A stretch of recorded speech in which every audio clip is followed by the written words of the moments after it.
Let's do a cheers to the Sobeys and Safeway Liquid Beer for the podcast. Be right again. I love you guys. Careful, that cake's hot.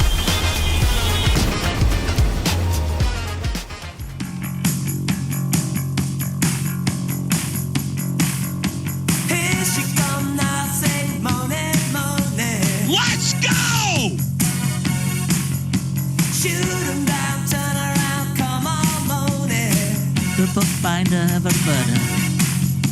Hey, she give me love and I feel alright now. I can't believe it!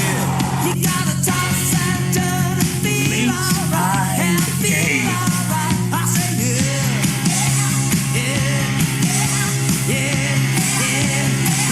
'Cause you make me feel so good, so good, so good, so fine, so fine. It's alright when I feel alright. I say yeah.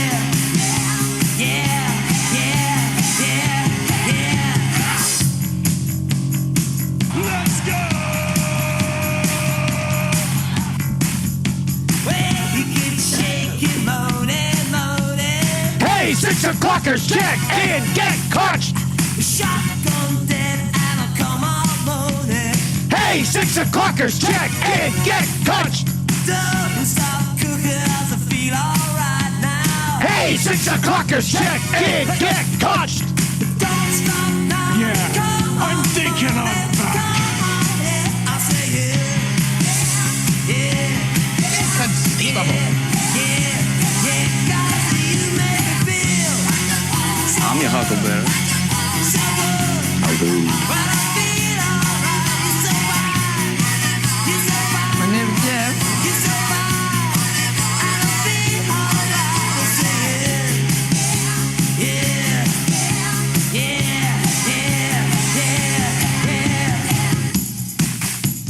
You tell them I'm coming, and hell's coming with me, you hear?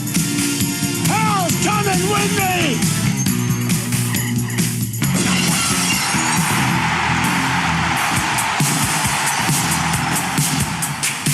Very impressive. Taken a few years to put all this together.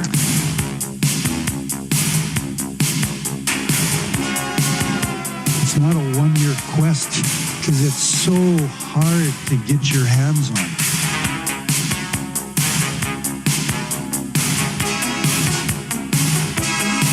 At this stage of my life, I don't invest in green bananas. It's a lifetime quest. Just not sure if I'm going to be around long enough to see them ripen to be yellow.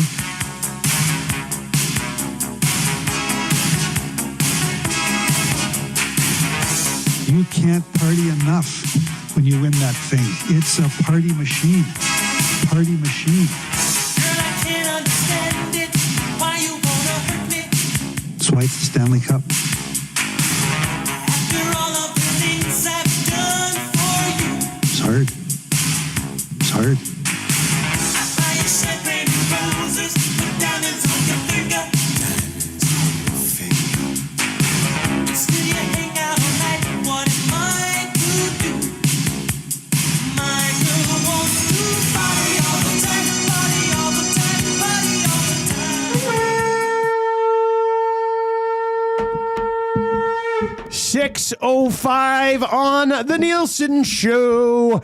Happy Friday, everybody. What's going on? Thanks for being here. Thanks for being here today. And thanks for being here yesterday with Will Fraser. It's a party machine. Oh, he's a party machine. It's a party machine. It's hard. We are stoked. It's hard. Yeah. What's going on? How was yesterday? Good. We had a good time, I think, all things considered. We were thinking of you. Oh, I was obviously, thinking of you guys. I wasn't up right when the show started, but I did go back and watch the beginning, and your shirt coming off, and what a start to this. I don't Red even Bull. know if I've seen you drink Red Bull. Red Bull, yeah. When you pulled out a Red Bull, I thought it was a beer. I said, what is he doing there? Sugar-free.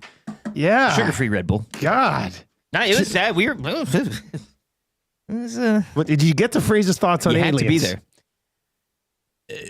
I don't think we did. We didn't touch on that. No, I was really hoping to figure out what he thought of it. You would ask him, Phrase, what are your thoughts on aliens? He'd give you a blank stare for half a second and then start into a laugh. And then he would... Aliens in that. And then in that. Yeah. What a beauty. Yes, and? Well, that's good. No, we appreciate his time. He kind of came in here and he said he's the small donut spare tire in the trunk of your car that whenever you need to go. He'll get you where you need to go. Yeah, you don't want to have That's it on. That's a good way to for, look at it. Yeah. The small little donut, not the one that you can actually drive on for a few weeks, but the one that'll get you to the dealership. See, because we were doing that in the fall, and he was starting to kind of it was starting to get a more reliable spare tire there. Yeah. I do like him being the small donut though. He used to be a larger donut. He's now quite smaller. Well, let me start this show by saying Happy Valentine's Day to both YouTube Trev and Lieutenant Eric over here. V-Day. It's a big day today. It's Valentine's Day. Another opportunity for you to buy something for the one that you love. Walked past Paris Jewelers yesterday. Did you? Nice. All hands on deck. Oh, I couldn't even imagine. They're all at the pump. Just the busiest of bees. We called it, yeah. Just we knew it. Who would have thought? What did we say? Who would have thought? We said that there's no way anybody at Paris Jewelers is allowed to have a day off. You know what I liked? I got a text from Matt from Paris Jewelers yesterday, and he'd won a Mr. Mike's gift certificate. And he goes, "Hey, I just want to know if I can use this gift certificate in Camrose because I'm going to Camrose this weekend." So then I texted Mike over at Mr. Mike's, and I say, "Hey, I got people wondering if they can use this gift certificate in Camrose." He goes, "They can use that gift certificate anywhere in the world." Any Mr. I was like, Global? "What? Global? Any Mr. Mike's globally? This is crazy." So anyway, I like seeing our partners go to other partners. I you know what I mean? Like too, it was the cross section. It was promo, terrific. Yeah. Now we talked about getting stuff for we're all good here. I didn't. You know what? I did. I don't want somebody. I thought about this last night. I when it got to be 6-1, I was like, you know what? I should probably try to get a pretty good night's sleep. So I went to bed. But before I went to bed, I did think, oh man, I wonder if the boys are going to have their Valentine's Day holders, and I'm going to be the one guy who didn't do it.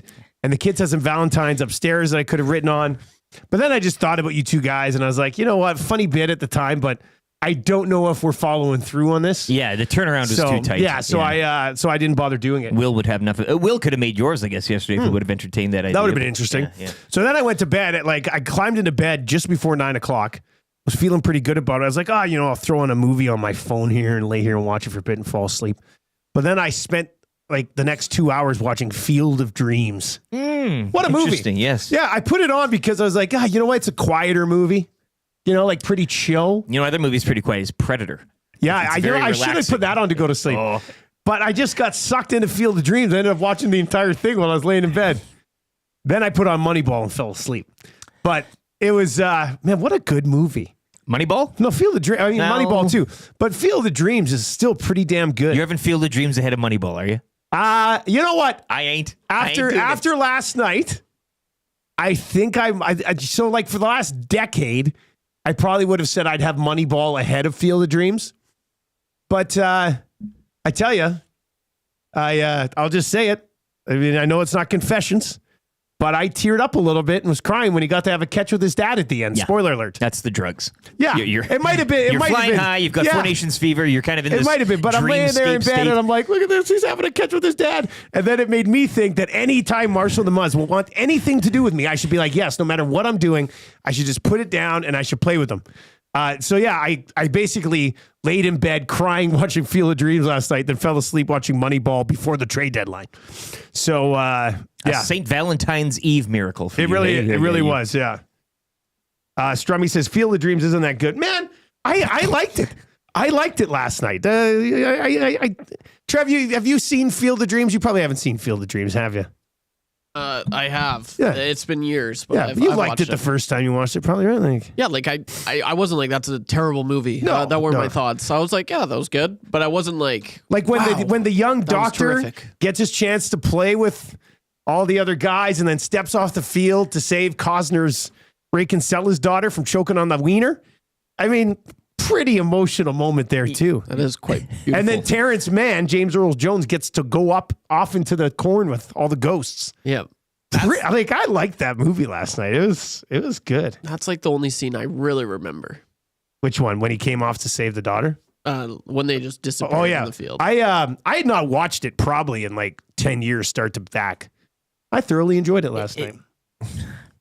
It was beautiful. Anyway, just thought I'd share that with you guys on Valentine's Day. It's hard. Dream. That was Yeah. very touching.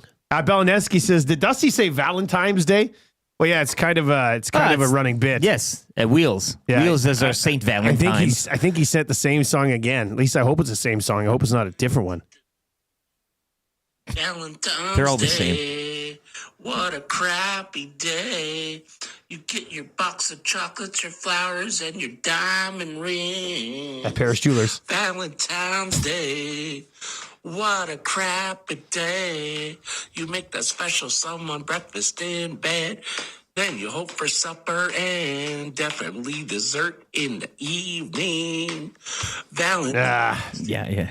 I like to say Atif's Valentine's Day song is brought to you by Paris Jewelers. And even Paris Jewelers is going to text me and say, no, it's not. We don't want any part of this thing. It's not brought to you by us. I thought he was going to say dessert in the morning. Is that what he was going to say? He threw me on a spin there. Wow. Anyway, if you're one of those guys who's scrambling Valentine's Day morning, you don't know what to do, pop by any of these stores, West Edmonton Mall, Kingsway, Londonderry, Sherwood Park, or St. Albert, ParisJewelers.com. Penner's Pancake says the final episodes of Cobra Kai. Man, is that out? I didn't know they released the final episodes of Cobra Kai. I could have watched that yesterday when I was hiding in the basement. Damn it. Instead, I've been watching Tulsa King with Stallone. Pretty good show, actually. Tulsa King's not bad. It's another one of those Taylor Sheridan vehicles, 780-218-9999. Hit us up in the Paris Jewelers inbox. If you're watching over on YouTube today, hammer the thumbs up for us. So I know many of you probably thought I was going to be gone for like a month again. But I went into the doctor's on Wednesday after I couldn't stop coughing Wednesday show. I went in at like noon. You coughed your way in. I sat down with this guy and he goes, so what's up? I said, listen. I said, here's the bottom line. Something like this started in November and I missed 30 days of work. I said, this can't happen again. So he does the old like, well, what's going on? I said, listen, man, I said, it won't happen again. It won't happen again. I won't stand for it. I said, here's what you gave me last time. I said, if we have to fast forward the process, just give me that codeine again. Yeah. And I'll go straight to the final boss. Let's get this thing done. You're the codeine cowboy. He's like, I don't really want to give you that codeine again right away. And I was like, you got any more of that codeine? Give me some of that codeine. That'll make me feel real good. I'm tickling my neck. I'm not scratching. I'm like, give me some more of that codeine. It'd be great. But then I got him. He put me on antibiotics right away. And the steroid inhaler again, right away. Both of them. And I think that inhaler is helping quite a bit. But yeah, Trev, you're on the inhaler too, aren't you?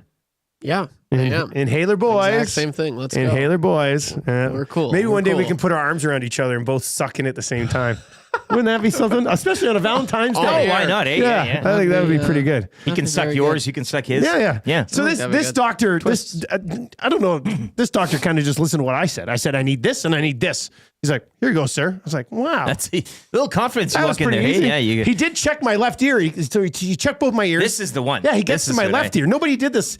Like when I was sick for a month before. Yeah, nobody. Both my ears looked fine, apparently.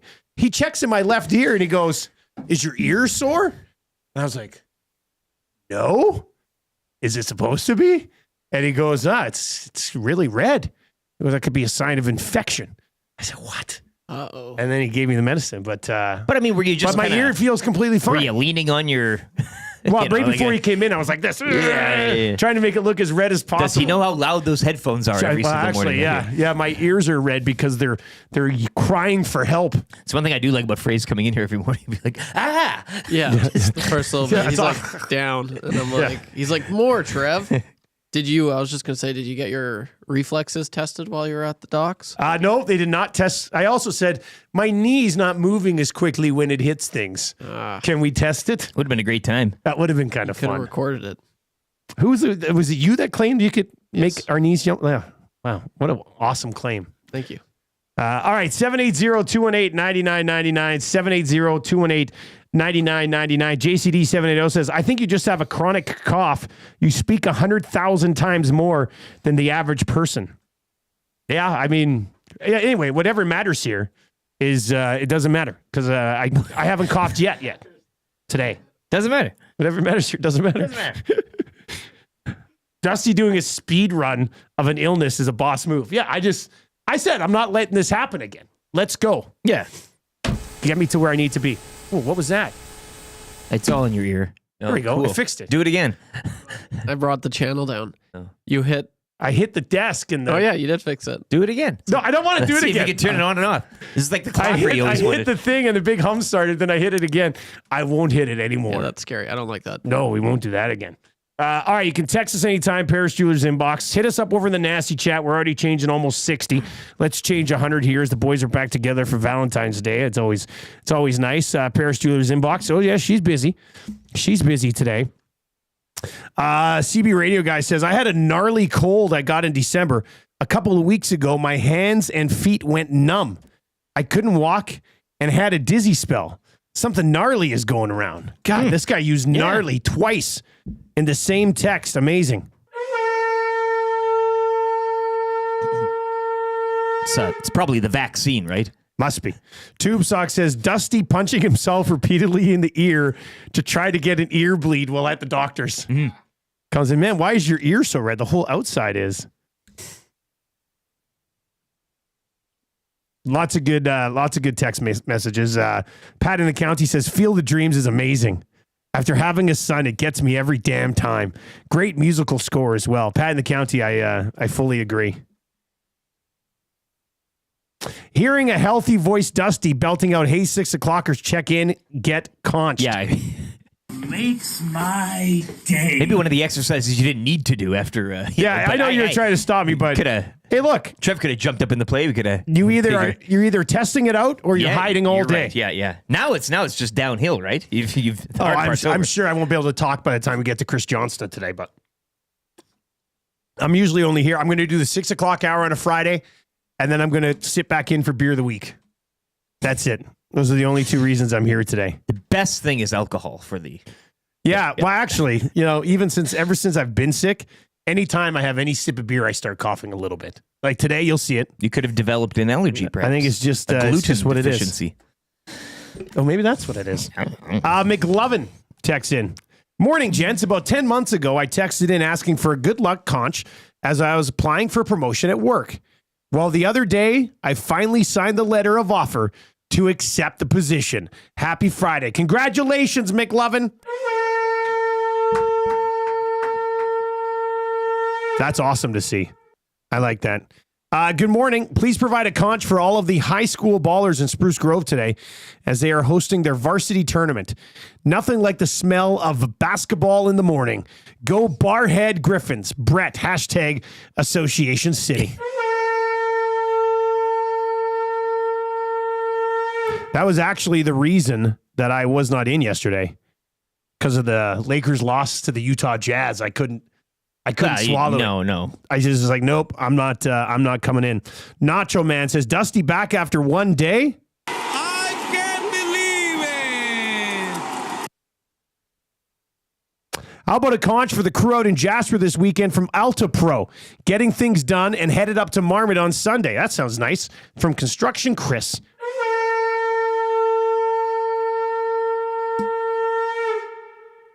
All right. Keep the text messages rolling in.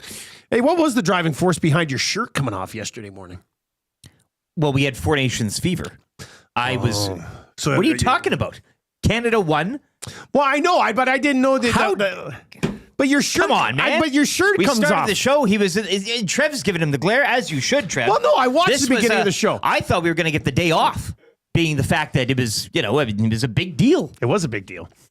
But yeah, I was like, what's he doing with the shirt here? He's so fired up. No, we were fired up. Fired up about Four Nations fever. Yeah. Okay, that makes sense. As Timber Woodsman says, how nervous are you guys for Saturday?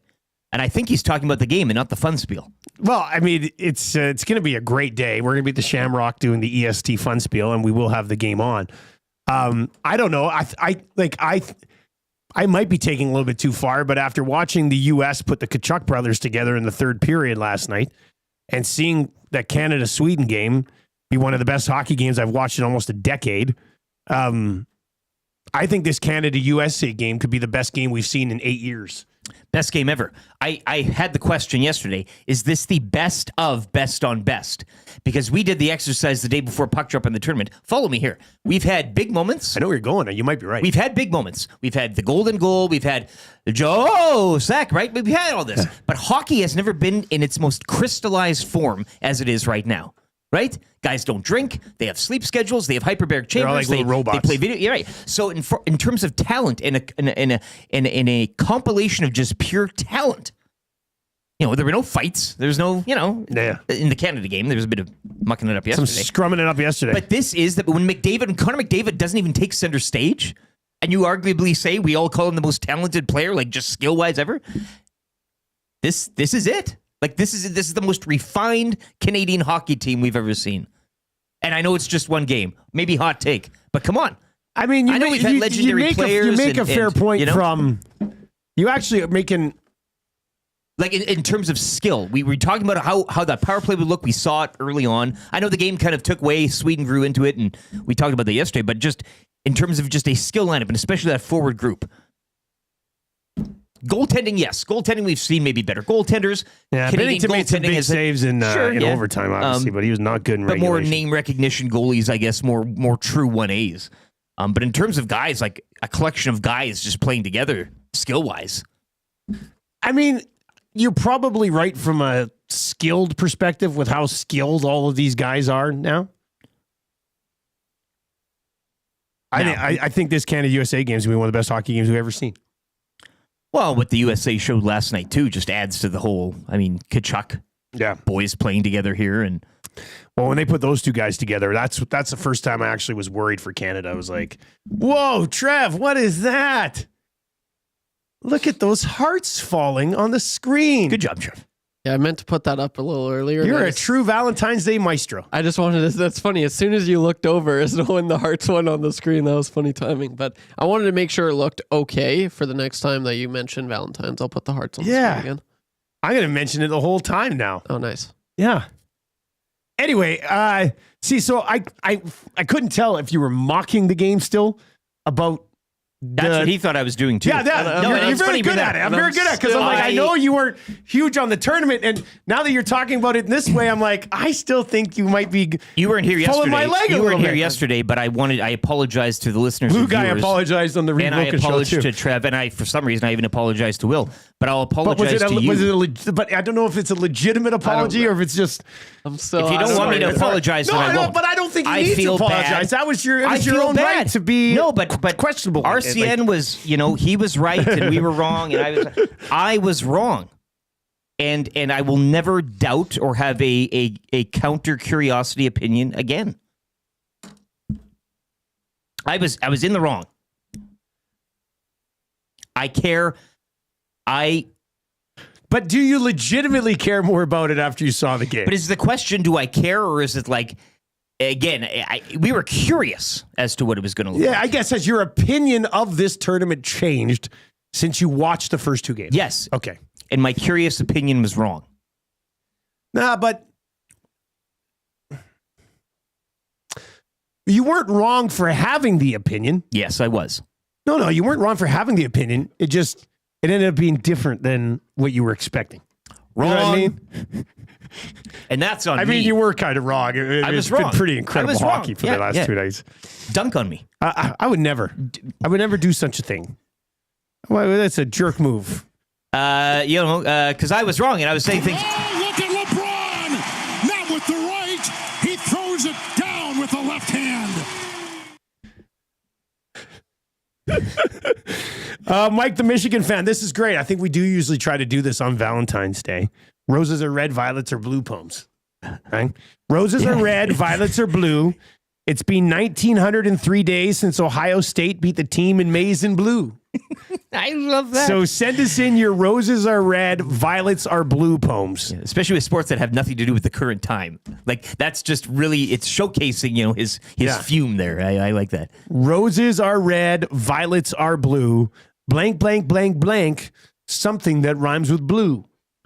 That's how it goes. That's how it's laid out. 780-218-9999. 780-218-9999 is where you can chime in there. 780-218-9999. If you're watching over on YouTube today, hammer the thumbs up. Strummy on YouTube chat says, you can stuff your sorries in a U-Haul. Get down on one knee and let Dusty punch you in the face. Punch me, Dusty. Oh, you made me cough. First cough of the show. Cough on me. But 6. Cough on me, Dusty. All right. We haven't even laid out the show for you yet. We've got lots to get to. J-Dog says, I'm worried, boys. I think the U.S. is going to whoop Canada. Well, we will get into this. We will have Chris Johnston join us. We'll have Jamie Thomas. I did rank them first in my weekly rankings of power for the Four Nations, so I just could. He did. But can we trust anything you said? Well, if you pick Canada, you're wrong.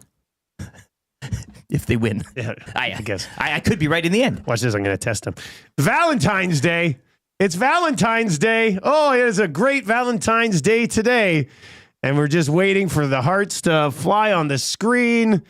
And it didn't. He wasn't paying attention, so we didn't get the hearts. That's okay, Trev. This is the most delayed hearts ever. This is the saddest Valentine's Day of all time now. I was reading a text. Sorry about that. Okay. Those damn texts, they're always flying in. All right, roses are red, violets are blue. Blank, blank, blank, blank. Something rhymes with blue. This is, you know what, Bill the Teacher, I'm going to save this because I want to talk about it just after 6:30 today. Because it was probably my favorite reaction of everything that happened. Roses are red, violets are blue. I love EST. I hope you do too. Oh, RBM. What a nice text. Did you see the antibiotic one? Oh, geez. I didn't know about this. Roses are red, violets are blue. Dusty shouldn't drink beer while on antibiotics, and neither should you. Uh-oh. Well, I mean, the little, you're sippers we do. You'll have a spittoon glass. You swirl the flavor, and then you... I'm only on the antibiotics for 5 days. I'm already almost 2 days into them. You're almost By done. the time we get to tomorrow, I'm 3 or 4 days into And you them. know what they say about antibiotics? You don't even need to finish the whole thing. Yeah, you just take exactly. them until you're feeling better, then you throw it. Yeah, for all the doctor. In fact, I'm going into the doctor's office today. I'm booking an appointment. When he comes back in, I'm throwing the rest of my antibiotics at him. I'm going to say, didn't even need these. And then I'm walking out. Roses are red, violets are blue. Eric was wrong. What say you? Yeah. That's there it from you go. the Drifty Gypsy. Love it. Roses are red, violets are blue. Connor cares about this tournament, so you should care too. That's from Jason in Leduc. 780-218-9999. 780-218-9999. Here's what we got for you. That Hurts is coming up. Crack pack for Wayne Sports Cards. Wayne was in on the Reed Wilkins show yesterday. Chris Johnston for Pro-Am Sports just after 7. We'll give you our Four Nations play for Saturday. The Fan Zone coming up just after 7:30 today. That's a good for the Italian Center at 7:45. Kind of easy trivia. 3 questions too many. Jamie Thomas, who's at the Four Nations with Jets TV. I mostly just like catching up with Jamie. I saw it as a window for us to have Jamie on the show. He said he's covered hockey a long time, been to lots of World Juniors tournaments. I know you've been at the Spengler, but he said this is the best atmosphere for an international tournament. Really? Yeah. I saw it quoted on part of me X. still finds that a bit hard to believe, but I guess I'll see for myself. It might be different in Boston. Yeah. Lachlan from Alley Cat's going to be popping by today. I think he's bringing in some 6 o'clocker lager. And Alley Cat has the beer of the week this week with Sobe, so that's coming up. Marmot Basin Snow Report and the wrap for William Huff. We got a sports update. We've got That Hurts coming up. We've got a great text message. A bunch of great text messages rolling in with this Roses are red, violets are blue poem theme for Valentine's Day. So keep those coming in as well. 780-218-9999. 780-218-99. It's funny to see where people will go with these. Hey? Keep them coming in.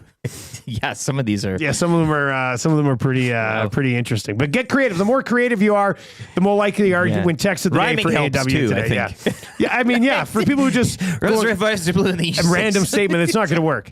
We're 8 away from changing 100. To be honest with you, I'm a little bit surprised we're not even there on a Friday already. Look at him. This is the antibiotic show. Yeah. He's got an ear. This is not even technically got a red me. ear. This is Red not ear even show. technically me. This is just the drugs doing the show today. 780-218-9999. Hammer the thumbs up. If we're not changing 100 by the time he's done his sports update, I'm going home sick. Let's get to the update with LTE right now.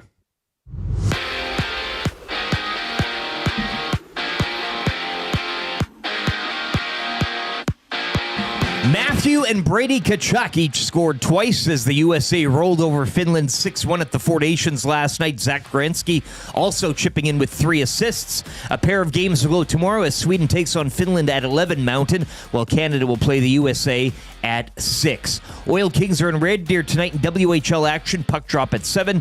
Oil Kings are back home to host the Hurricanes tomorrow from Rogers Place. Over to the NBA, where the shorthanded Timberwolves knocked off the West-leading Thunder 116-101. It was the Clippers rallying to knock off the Jazz in overtime 120-116. Pelicans also victorious in overtime 140-133 over the Kings. Steph Curry had 27. Warriors dumped the Rockets 105-98, and the Mavs, they would top the Heat 118-113. NBA All-Star Weekend will go Sunday when Kenny's Young Stars face up against Chuck's Global Stars. Well, it's Shaq's OGs taking on Candace's Rising Stars. Draw 1 of the Scotties Tournament of Hearts tonight from Thunder Bay. Action gets underway at 5 o'clock Mountain. Saskatchewan takes on Northern Ontario. Canada's Rachel Homan will face PEI. A pair of Alberta rinks also on the Pebble. Kayla Skrillik will play New Brunswick, while Selena Sturmey will take on BC. Second round action at the PGA's Genesis Invitational goes later this morning at around 10:30. Denny McCarthy tops the leaderboard at 4 under, while Corey Connors was the low Canadian yesterday. He sits even heading into today.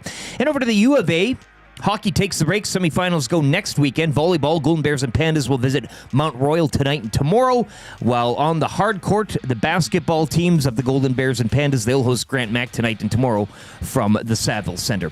Up next, more 6 o'clock hour fun here on the Nielsen Show, EdmontonSportsTalk.com.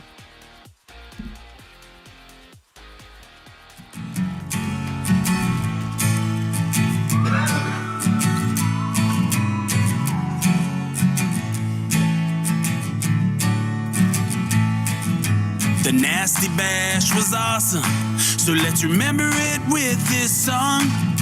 The EST on Corey B, tattoo still looking strong. 6:30 wasn't working, so old Smash said so long. AM Nasty C and Frazier yelling, turn your headlights on. 1, here comes the 2 to the 3 to the 4. Tommy met a new girl heading out the door. Normology's stripping, his shirt just hit the floor. Oh my, good lord. Someone poured me birdie booze on a shot ski. Now you know Reed Wilkins was a mystery. X-Ray J's pants got a little pissy. Everybody at the bash was a nasty. Everybody at the bash was a nasty. Everybody at the bash was a nasty. 6 o'clockers right and left. Let me pour it on your head. Moment we won't soon forget. Hey Norm, Fergie's back reps let us in. Made the last table again. Wrote it out till 2 a.m. Oh Lord. 1, here comes the 2 to the 3 to the 4. Tommy met a new girl heading out the door. Normology's stripping, his shirt just hit the floor. Oh my, good lord. Someone poured me birdie booze on a shot ski. Now you know Reed Wilkins was a mystery. X-Ray J's pants got a little pissy. Everybody at the bash was a nasty. Everybody at the bash was a nasty. Everybody at the bash was a 6:34 at the AM Nasty. Thank you very much for being here today. You know it was a good party when you can write an entire song about it. And it takes the place of the original. Yeah. Like Garth Brooks' The Fever, covering Aerosmith's The Fever. I don't Is even that care what it about was? Aerosmith's song. I never knew that. Yeah, but it's yeah. Oh, well, now you know. Anytime the kids hear that, they hear the other one, they sing this one now. Yeah, it's the same thing. Probably for many of you as well. The Nasty Bash song. I don't know if there'll be a song written about the fun spiel, but it's still going to be a really good time tomorrow. Well, there's probably a joining Stop us. and Tom song that somebody could cover for that one. Yeah, maybe something along those lines. Yeah. Zakuska Polka or something. All right, we're going to get to That Hurts. We're going to crack some packs coming up as well. The Nielsen Show is brought to you by Paris Jewelers. Hey, Nielsen Show is brought to you by South Fort Chevrolet. I was going to tie in Valentine's Day to South Fort Chev here as well. Drive a little, save a lot. If you really love somebody, you'll buy them a new vehicle on Valentine's Day. I would love to get to the spot in my life where I was so rich that I could buy a loved one a vehicle. In a giant heart-shaped box. Yeah. I wonder what it could be. What's in there? It's a 2025 Trax. for just $148 bi-weekly. And they got a ton of them in stock. I've actually seen some of these videos posted on the South Fort Chev socials, and it's a tight little ride. It looks really nice. 2025 tracks, $148 bi-weekly. Visit their website, southfortchev.com. Of course, they got a bunch of demo trucks that you can get on an absolutely steal of a deal as well at South Fort Chev. Lots of good text messages rolling in. If you're watching over on YouTube today, smash the thumbs up for us. We're at 117. It's not crazy to think we could crush 200 before 7 o'clock today, so let's keep going there. Changing 100. Roses are red, violets are blue. Connor, it's the Moose. I miss you. What? Special K, first time texting, long time listener. God, I love that. Special K, first time in the inbox. Yeah, there's some more, shall we say, PG-13 Roses Are Red poems that we can't probably... Yeah, the one Renee one I can't probably get to. There's one with Skin and... Yeah, there's... Stiff. There's some tough ones that are rolling in. Paul Surzin on the Hangout today, they're going to be doing love advice and stuff. What? With Jasmine. Oh, yeah. It's going to get wild in there. She's going to be like Sue Johansson. Okay. They were taking questions yesterday on social media. You could just ask our Instagram account anything. And Paul Sir is going to be involved in this. Does Paul Sir know what he's getting into here? No idea. Roses are red, violets are blue. The Oilers need a better goalie than Stu. Shaggy and St. Albert. Still, poor Stu Skinner. This is Four Nations catching time, strays out here during the Four Nations on Valentine's Day. Leave him alone. That's roses are red, violets are blue. Dusty, maybe a fresh dart will be a cure for you. Probably not. That's the problem is you smoked so much at Super Bowl and then you stop. You got to keep going. I wish that was it. You know, I wish that was something that we could say actually happens. This is the one I wanted to get to before we get to that, Hurts. Build the teacher. Roses are red, violets are blue. I'm not that upset. McKinnon didn't pass. Are you? Did you like the amount of Oilers fans who were all pissy pants, even though Team Canada won, I thought was a little bit of a bad look. Like, yes, I know McKinnon decided to shoot instead of passing to Connor McDavid in overtime. Relax. They won. He wanted that one. Nate Dogg wanted that one. McKinnon, I think, even after the game, said he was so gassed on the one, he didn't even realize that he looked off McDavid on a 2-on-1. Yeah. The reaction was crazy. Like, Canada just wins in overtime, and I saw so many Oilers fans just bitching that McKinnon didn't pass to McDavid, and I was like, oh, man. Trev, what did you... I mean, you're our resident Oilers fan here. What did you think of it? Yeah, this is one thing we didn't really dive into yesterday, but the only people really complaining about that were Edmonton fans. Like, that's it. 100%. Like, you look anywhere else, and people are like, oh, it was unreal. It was unreal. No one else was saying a single thing. It's not like it was Sam Bennett going down. It's not like it was Travis Konechny. It is the leading point scorer in the NHL, Nathan McKinnon. He's having a better season than Connor McDavid. By a mile. By a mile. Yeah. Like, he's leading the league in speed bursts. He absolutely has it.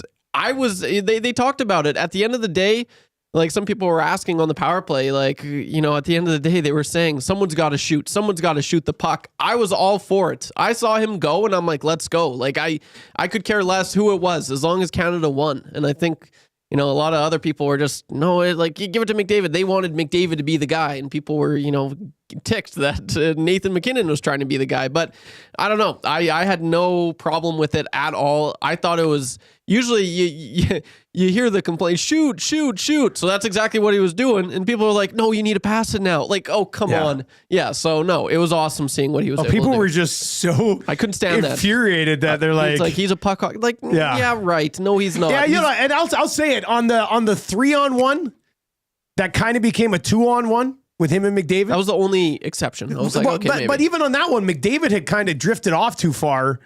That unless he's Draisaitl with a one-timer, I don't know if McDavid's even ripping it home from where he was. No, I don't think so. Right? Because he was still quite a ways out. It's not like they were both in super tight. Yep. I thought it was kind of a lame look. It was. After they won a game in overtime to be bitching about, oh, McKinnon not passing to McDavid. Yeah. Oh my God. How are they going to, like, calm down? Yeah. Like, what you should really be concerned about is they got to get Marner, who I know scored the overtime. Well, they got to get Marner off McDavid's line. Mitch Marner might be a phenomenal NHL talent, but he can't play on Connor McDavid's line. He can't keep up with him. I mean, they're going to have to do something there. That should have been the conversation. coming out of the game. But I mean, it's I mean, I just don't think you should complain about that. No. I mean, it's Not a chance. he's by far having the best season among Canadians. That's And not even he close. was absolutely buzzing in overtime. Yeah. Like, let him shoot. If McDavid was shooting the puck, would you be bitching about him not passing to McKinnon? Zero chance. Yeah. Zero chance you'd be complaining about it. 780-218-9999. 780-218-9999. That's where you can chime in. Guys, I wasn't upset that McKinnon wouldn't pass. I was upset that he kept giving up possession in overtime on one and done drives. Yeah, you were probably upset he wouldn't pass, though. I thought he was insanely entertaining to watch in overtime, to be honest with you. Doisland Dangler says, Nate Dogg, more like Puck Hog. Yeah. At least Shea Theodore got hurt, though, hey? I mean, as Matty Iwanek said yesterday on Two Guys on Goalie, good. Yeah, exactly. Yeah. Your Matty go, good. That helps the Oilers. That's what we're taking from these. All right, 780-218-9999. Keep the roses are red, violets are blue poems coming in. I think that's how you'll probably win the A&W text of the day today. Buddy bundle on right now. Buddy Burger, small fry, small drink, or the Chicken Buddy, small fry, small drink for just $6. Who said you can't have it all? You know who said that? People who weren't familiar with A&W. That's who said it. Ridiculous. Roses are red, violets are blue. A Tief starts every song with do do do do do do. Wow, that's pretty good. Drifty Gypsy. Pretty good text, buddy. Pretty good text.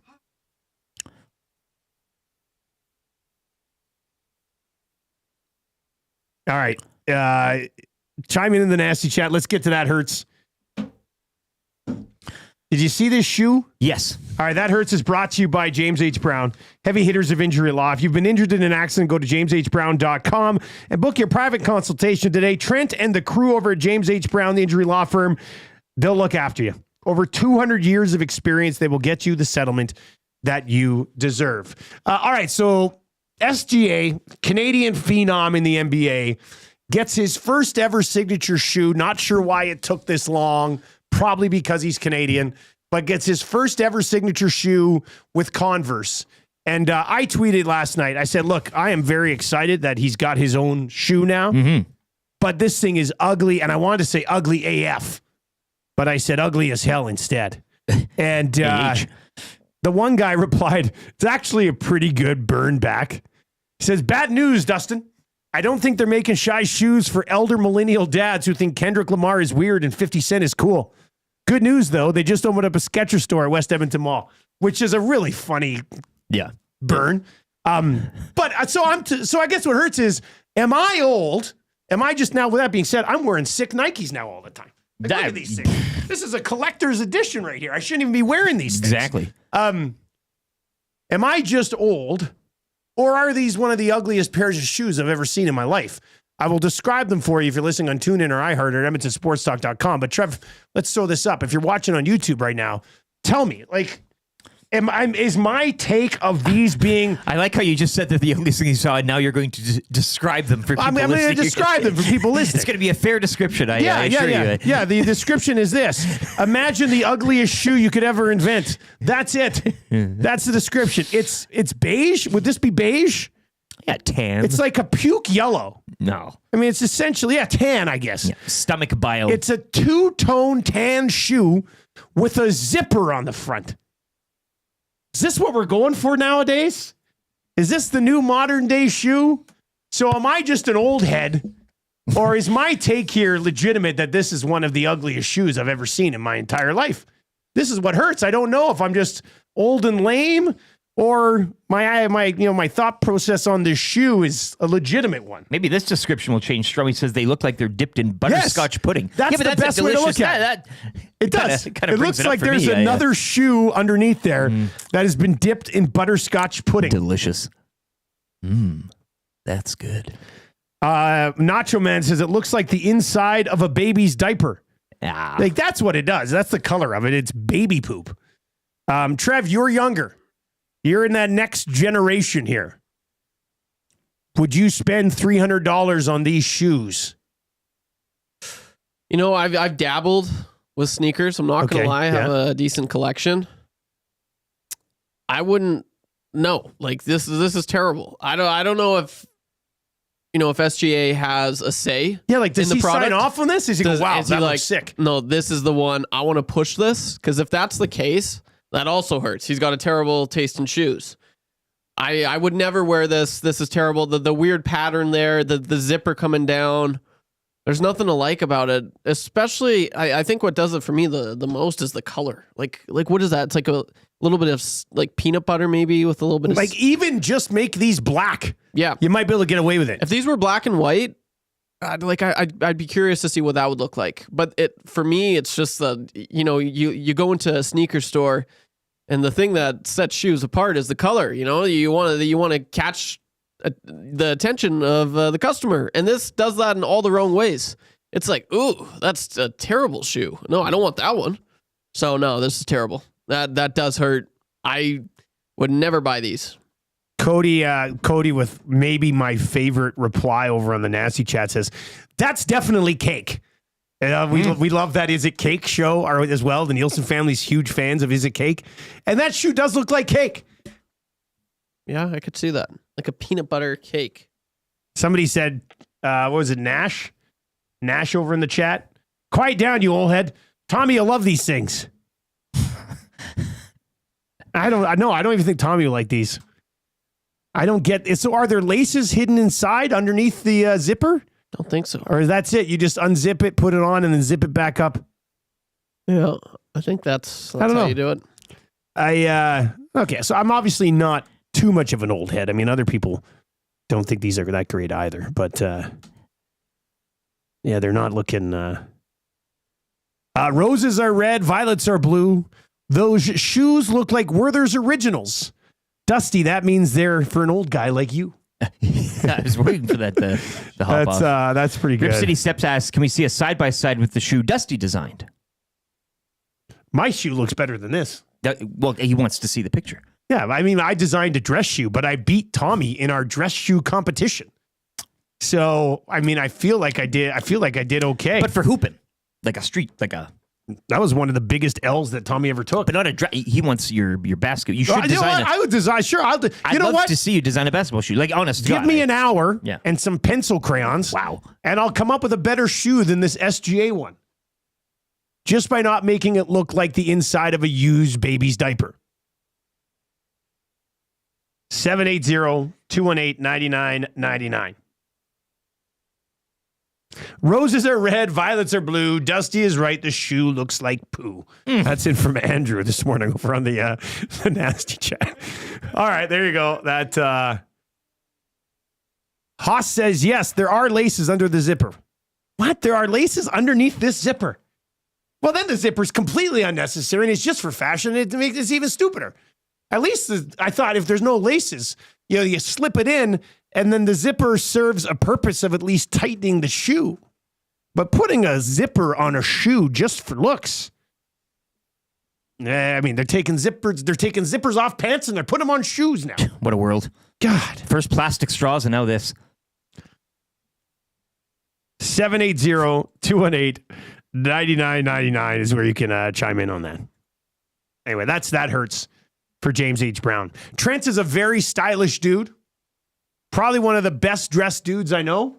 There's no chance he would wear those shoes. None. At all whatsoever.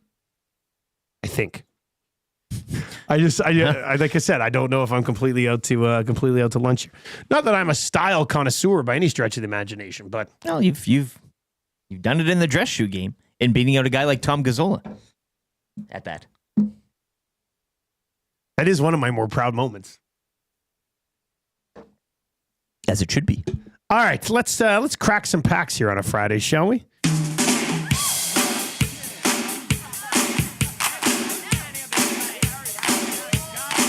If you see a card store on the side of the road, you think, gotta tweet it to the Crack Pack, yeah, yeah.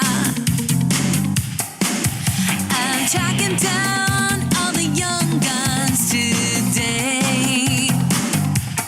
Looking for the young guns today. Looking for the young guns today. I got me a card, it's a heck of a pull, and we're tweeting it out to the crack pack.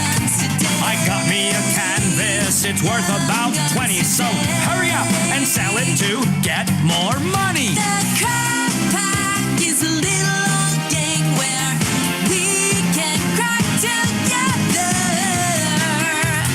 Crack pack, baby.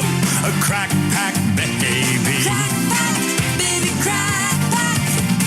Crack pack, baby, crack pack. Crack pack, baby, crack pack. Crack pack, baby, crack. Oh, a little crack pack for you on a Friday morning. Why not? Wayne from Wayne Sports Cards was actually in on the Reed Wilkins show yesterday. Yeah. And I was not leaving the basement yesterday, so I didn't get a chance to go to Wayne's to pick up more cards to crack today. I should have texted Wayne if I would have known he was going to be in yesterday. And Should've he could have texted me. brought us some cards. Well, I guess I could have texted you to pop it's over my there as hood. well. It is your hood. However, luckily, these are actually from Wayne as well. These are the last 3 packs we had. We've had part of this box kicked around the office for quite some time. But this is that first ever. These are the cards that really sort of started to take hockey cards to a whole nother level. This is that NHL 90-91 Upper Deck series 1. This was like the first one that came out to rival OPC and Topps. And this is where Upper Deck started, right here, for hockey at least. So let's crack these final 3 packs. All right. Trev, here we go, buddy. Hang on. Here we go. Good catch, buddy. All right. Good job, Trev. Wayne Sports Cards, just north of West Edmonton Mall. Hit the Italian Center, hit Wayne's up. Slide into Boston Pizza for a beverage. Go see Tony Curtis. Oh, I got a hologram, boys. Oh, and I got a Pavel Bure. That's his young gun, Pavel Bure young gun. Bure. There we go. Bure. Love it. Stefan Beauregard. I sure hope play-by-play guys back in the day when Beauregard would make a nice save would say, Beauregard with no regard. And like make the glove safe. That would be great. David Volek, 1993 Habs hero, as it was his Game 7 overtime winner that knocked off the Pittsburgh Penguins. Where will he make it on the list? He's in the 3,000 to 4,000s. Murray Craven, Michel Petit, Craig Ludwig, biggest shin pad you'll ever see. Brent Ashton, Alan May, Brian Leach, John Slaney, first round draft pick, Darren Turcotte, all-star, Trevor Linden, all-star, and Stefan with no regard, Beauregard. And then this hologram. Who is it? I can't see. It's upside down. This is Wayne Gretzky. Nope. It's Gordie Howe. I can't tell. Who did you get? I'm going to keep looking at this. Who did you get, Trev? Trev, you who'd got you it. You got the cam on there. What is this? I got John Morris, Sylvain Turgeon, Yeah. Kelly Miller, Doug Smale, Winnipeg Jets. Dad would like that one. Doug Gilmore. We've got Rick Vive, John Druce, Chris Chelios, Scott Stevens with the Blues. I didn't know that. That's kind of cool. And Eddie Olchuk on the Jets. I also didn't know he played for the Jets. Have you figured you're still... I think it's Gordie Howe. No, it's Steve Yzerman. It's a Legends. Man, I used to have all these. I don't remember this one. It's not Steve Yzerman. Why Zierman? Yzerman was a lefty. This looks like a number 19 right shot Detroit Red Wing with Mark Messier. Do you take a look at it? Yeah, I don't know what you're looking at here. Yeah, no, it's a hologram. Oh, you I have see. to like. Well, put it in now the it's right all angle. fudged up. Yeah, it looks like a Chief's glasses. Looks like the Four Nations Cup. Is this isn't New Jersey Devils Scott Stevens, is it? St. Louis Blues Scott Stevens? He wears a C? There's 2? What do you mean? It's the same guy, Trev. He played for the St. Louis Blues? Yes. I didn't know that. I traded for Shanahan, actually. Actually, it wasn't a trade. I believe Scott Stevens and Shanahan was, it got technically a trade. Shanahan, one of the two guys, signed a contract as an RFA, and the other guy was compensation going the other way. It's Gordie Howe and somebody. You figure out who it was? Gordie Howe and somebody. But Tim Horton? Is it Gordie Howe? And the Capitals. It's Gordie Howe and somebody. Capitals. I'm guessing. I don't know. No, but idea. I could be also wrong. see a Gretzky 99 in there. I've been known to be wrong. I want to take a look, please. Give it to Trev. Yeah, He'll come over figure here, it out. Trev. He knows the player. Here you go, Trev. Take a look at this thing. I think I do. It's Messier, right? It's Scott Stevens. It's not Scott. Scott Stevens and Gordie Howe facing off. It's Yzerman. Get more. Put it in the camera there, Jeff. You can't see the face. Show You're it up looking to at the number camera. and Put it right up to the camera. See if the yeah, Yzerman was a right put it shot. right up to I the was camera wrong. there. They're gonna be able to. There you go. Yeah, I don't know if it's That gonna glare work. is not gonna. There you go. Hold it right there. Hold it right there. Don't move that. It's I can Tim see Horton. better there than Yzerman and Messi. Yzerman. Pretty sure. Anyway, it looks pretty cool. It's a nice looking card. All right, Yzerman and Messier hologram. You didn't pull a lot of those actually. That's a nice. This was a good pack. Pavel Bure Young Gun and an Yzerman Messier hologram. Anyway, get all your sports cards at Wayne Sports Cards, just north of the mall. Go in, see Wayne, Nikki, the entire crew there. Fun place. It's 19. He's wearing 19. It's 19. It's Steve Yzerman. It's got to be Steve Yzerman. Because I'm pretty sure the big guys in these packs would have been Brett Hull, Steve Yzerman, Trev confirms. Messier, Wayne. What's really weird, though, is if it almost looks like it becomes Wayne Gretzky at one point. Maybe it does. How Maybe about that's the, how about this, though? This is 1991, and we're rolling out hologram technology like this? insane? I feel like the hologram game, mind you, I guess they've brought back dead people on holograms. I guess it has improved. But this is still blows my mind a little bit. Slab it.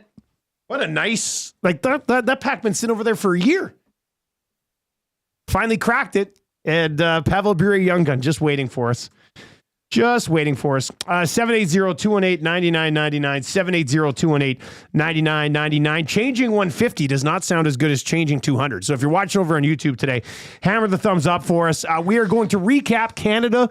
We're going to recap the U.S. and Finland and then set up Canada versus the United States with Chris Johnston, who's out there. He's covering the Four Nations face-off, and it's been an excellent start to the tournament so far. The United States in the third period put the Tkachuk brothers together, and it was scary for Finland, at least. We'll see what Canada can do to counteract those two guys together. I'm surprised they didn't put them together right at the start. Oh, you I'm little surprised it took a couple experimentary. periods, Yeah. but yeah, they Short, sure look quick good. tournament. You can't waste any time. Chris Johnston, just after 7 o'clock, the Fan Zone. We're going to talk about those Braden Shen rumors. And that's a good for the Italian Center. Keep those poems coming in. Let's pound that inbox this morning. 780-218-9999. 780-218-9999. Roses are red. Violets are blue. Blank, blank, blank, blank. Something that rhymes with blue. 780-218-9999. All right, let's get to a sports update right now for the fine folks over at Nisku Glass, who will be curling. Yes. They're at the Fun Spiel on Saturday, which And should we'll be be fixing a chip in the brand new windshield that they installed on my wife's vehicle. really. They're good guys. And Dave reached out and said, hey, can we get this? Like They're going to fix it at the Fun Spiel? wouldn't that be something? I've never seen such a thing. Hey, isn't that kind of neat? All right, Chris Johnson on the other side for Pro On Sports. Let's get to the update.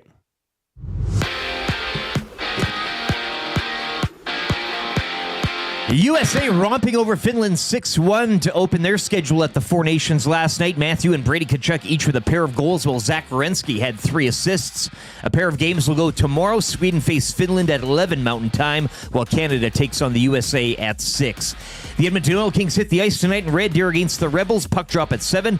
They're back to host the Hurricanes tomorrow from Rogers Place. Over to the NBA, where All-Star Weekend is upon us. 5 games last night. Mavs topping the Heat 118-113. Warriors dumped the Rockets 105-98. Pair of games going to overtime as the Pelicans defeat the Kings 140-133, while the Clippers would rally to knock off the Jazz 121-16. Short-handed Timberwolves, meanwhile, knocked off the West-leading Thunder by a score of 116-101. Scotty's Tournament of Hearts gets going tonight from Thunder Bay. Draw 1 will go at 5 o'clock Mountain. Saskatchewan takes on Northern Ontario. Rachel Homan's Team Canada will face PEI, and a pair of Alberta rinks will hit the Pebble. Kayla Skrellick will play New Brunswick, while Selena Sturmey will face BC. Second round action at the PGA's Genesis Invitational goes later this morning at around 10:30. Denny McCarthy tops the leaderboard at 4 under, while Corey Connors, the low Canadian, sitting even heading into today's play. Over to U of A Athletics. Hockey takes a break. Semifinals go next week. Golden Bears and Pandas volleyball, they're visiting Mount Royal tonight and tomorrow, while the Golden Bears and Pandas basketball teams get set to host Grant Mack tonight and tomorrow from the Saville Center. Sports update brought to you by Nisku Glass. We want to thank EST and all the listeners and viewers, and what better way than to give them a deal? Mention Edmonton Sports Talk or present your Nasty Club membership for a 10% discount on windshields, glass, or any of your window and door orders. Call us today to get that ugly broken windshield replaced or to start planning your winter and spring renovation projects now.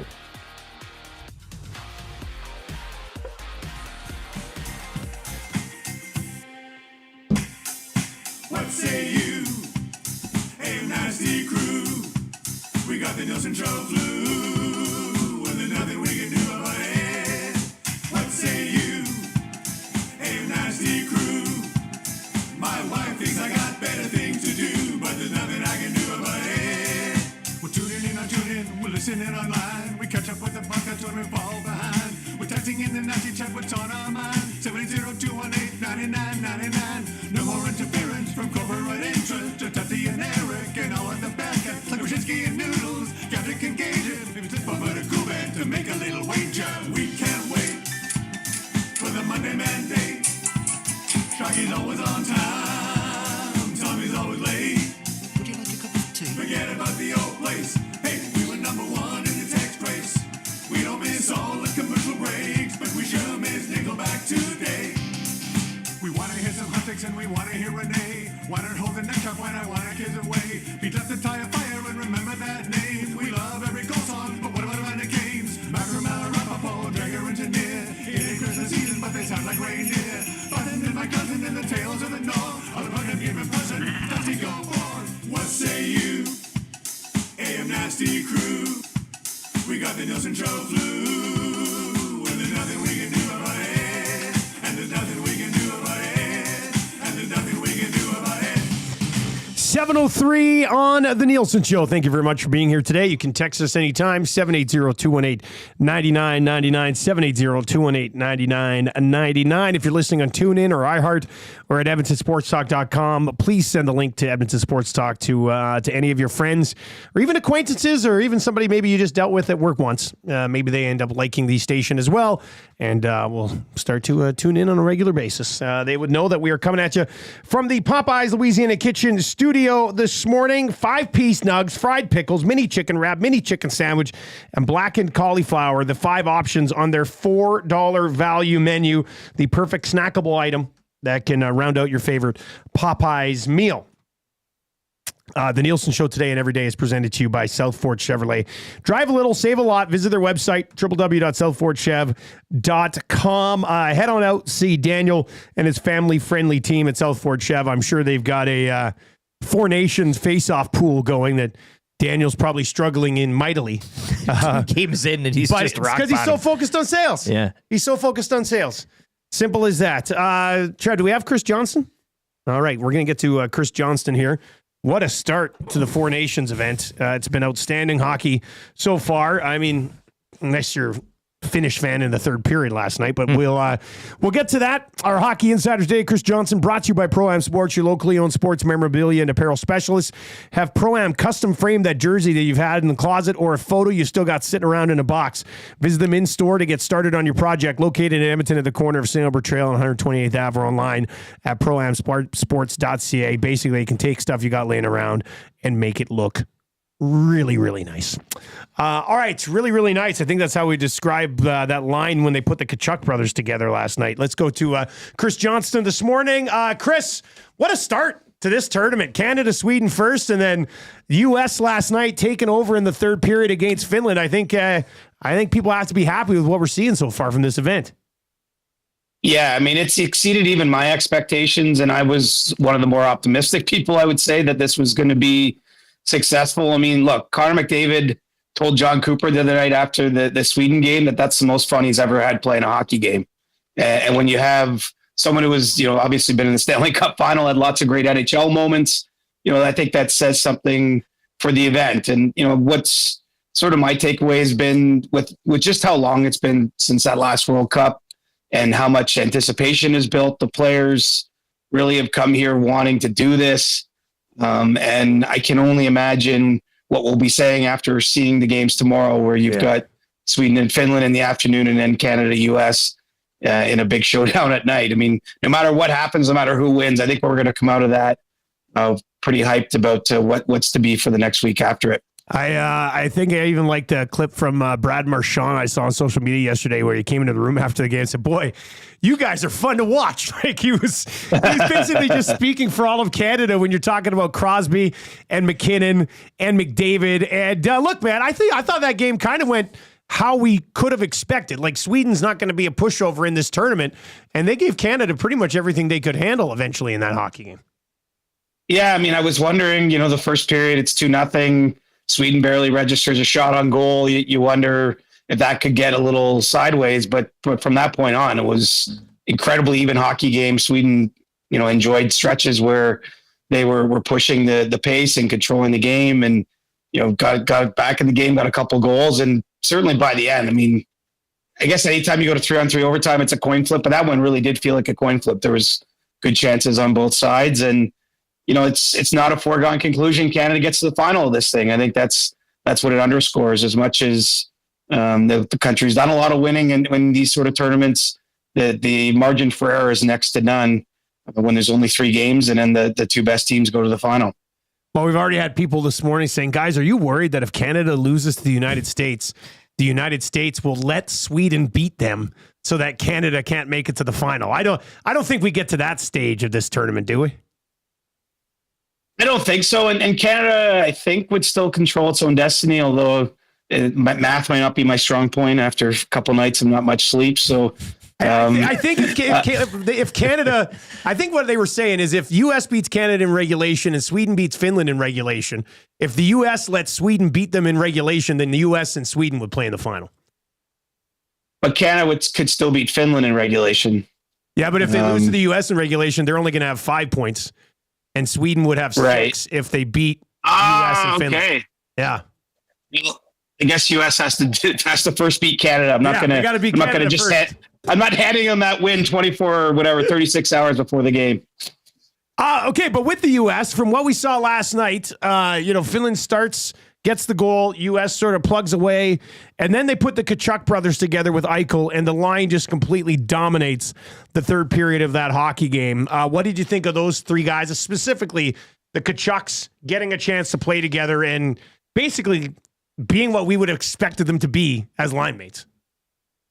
Yeah, and sort of the emotional heartbeat of the team too, right? I mean, so much of this event, especially for the U.S. and Canada, where I know the players all know each other, but they haven't been a team completely together. And you're wondering where that cohesion comes from, who's going to drive it. I mean, anyone who watched the Canadian game, I think, would come away feeling pretty good about what Sidney Crosby did in that game. And he was sort of a tone setter, I would say, for the Canadian teammate, to McKinnon too, who finished a lot of checks. But I mean, the Tkachuks set a tone in an entirely different way. I think Brady might have been credited with 8 hits, if I'm not mistaken, in the game. And certainly he didn't miss an opportunity to hit someone in a white and blue sweater, scored the first goal to get things going. And then, seldom would a line change yield that kind of results, but they did take over the game. They just filled the net. And I think, with their dad, Keith Tkachuk, in the stands, a former U.S. player who was part of that team who won the World Cup back in 1996. And they sort of rescued the U.S. from what could have been a different type of game. I mean, look, I saw the U.S. management team at the second intermission. It's 2-1 at that point. We all know what Finland can do in these types of tournaments. Those guys looked like they needed an oxygen mask. Now, it just so happened the U.S. started the third period on a power play. They score 1, they get another quickly after, and then they rolled from there. But, the Tkachuks turned that into a comfortable win in what could have been a tight third period had they not scored the goals they did. Chris, you're there. You're on the scene. You're covering the whole thing like a wet blanket here. It's what Shea Theodore gets hurt. You had a piece up for The Athletic about this gentleman's agreement of adding players, but you can't add them, but you can in case of emergency break glass. More on that, and if you will, share your thoughts too on what Cooper might do in terms of lines. And I know even though it's a win, an overtime win, a few people, give me a little sneak of Aiden Hill. Do you see him? I know Cooper said he wants Binnington to be the guy, but what do you think in terms of lineups, including the goaltender moving forward to tomorrow night? Yeah, we'll start with the rosters. I mean, basically, it's a fluid situation. This is a new event. The NHL and the NHLPA coach sanction it, so effectively they can make up the rules as they go along. And I don't say this at all as a point of criticism. I think what happened after the Shea Theodore injury is everyone gets together and has a conversation about, okay, what makes sense here? And I'll posit what I think. What wouldn't make sense is not allowing Canada to have somebody on standby because they play Saturday night. Just think of the logistics. I think it's fair to assume this Canada-US game will be quite physical. There's just lots of different ways for players, unfortunately, to get hurt in hockey games. I mean, let's say Canada has an injury suffered to its defense on Saturday night. They're down to 5 defensemen and they have to play a game Monday afternoon in Boston. It wouldn't make any sense to not allow them to at least have a player that would be in some position to play. It wouldn't be fair to whoever that player might be that they could be on vacation right now in a warm locale, hitting golf balls or drinking margaritas on a beach. And so essentially what they came to is an agreement where Canada can bring someone into the Boston area. He can't be a formal member of the team. He's not going to be on the ice at practice or the morning skate. He's not allowed to be in meetings, that type of thing. But he can at least be getting himself in shape and be nearby in the event they need. And so that's Thomas Harley, young left shot defenseman with the Dallas Stars. I think that's probably the right agreement. In some ways, I'd like to give you all that information and say, let's hope we don't see Thomas because I'm not certainly rooting for anyone else to get injured. But I think we have to acknowledge it's at least a possibility. As for tomorrow's lineup, practice is in an hour or two here. I would think, Sam Bennett was a scratch in the first game. Would not at all surprise me given the style of play I think we're going to see on Saturday night that someone like that draws back in. I don't have a good guess. There's not one player that I was like, oh man, you got to get him out. So I don't know if it would be maybe Travis Konechny, maybe Seth Jarvis, who's the youngest player on the Canadian team that might come out. But I think you're going to want to have, they brought a little bit of a grindy element for what Team Canada could be in the bottom 6. And I think you're going to want to have Sam Bennett in that game just in case the Kachuks or JT Miller or, some of the players the U.S. have, turn it into a little bit more of a street, maybe like a Stanley Cup playoff game, than what we saw Wednesday. I would think they're going to stick with Binnington. He did make a couple, maybe not, he didn't necessarily save the game, but he made a couple tough saves, I'd call it, late in the third period. And then certainly in overtime, Zibanejad had a look on him. They were pretty clear. It's nothing against Aiden Hill or even Samuel Montembeault.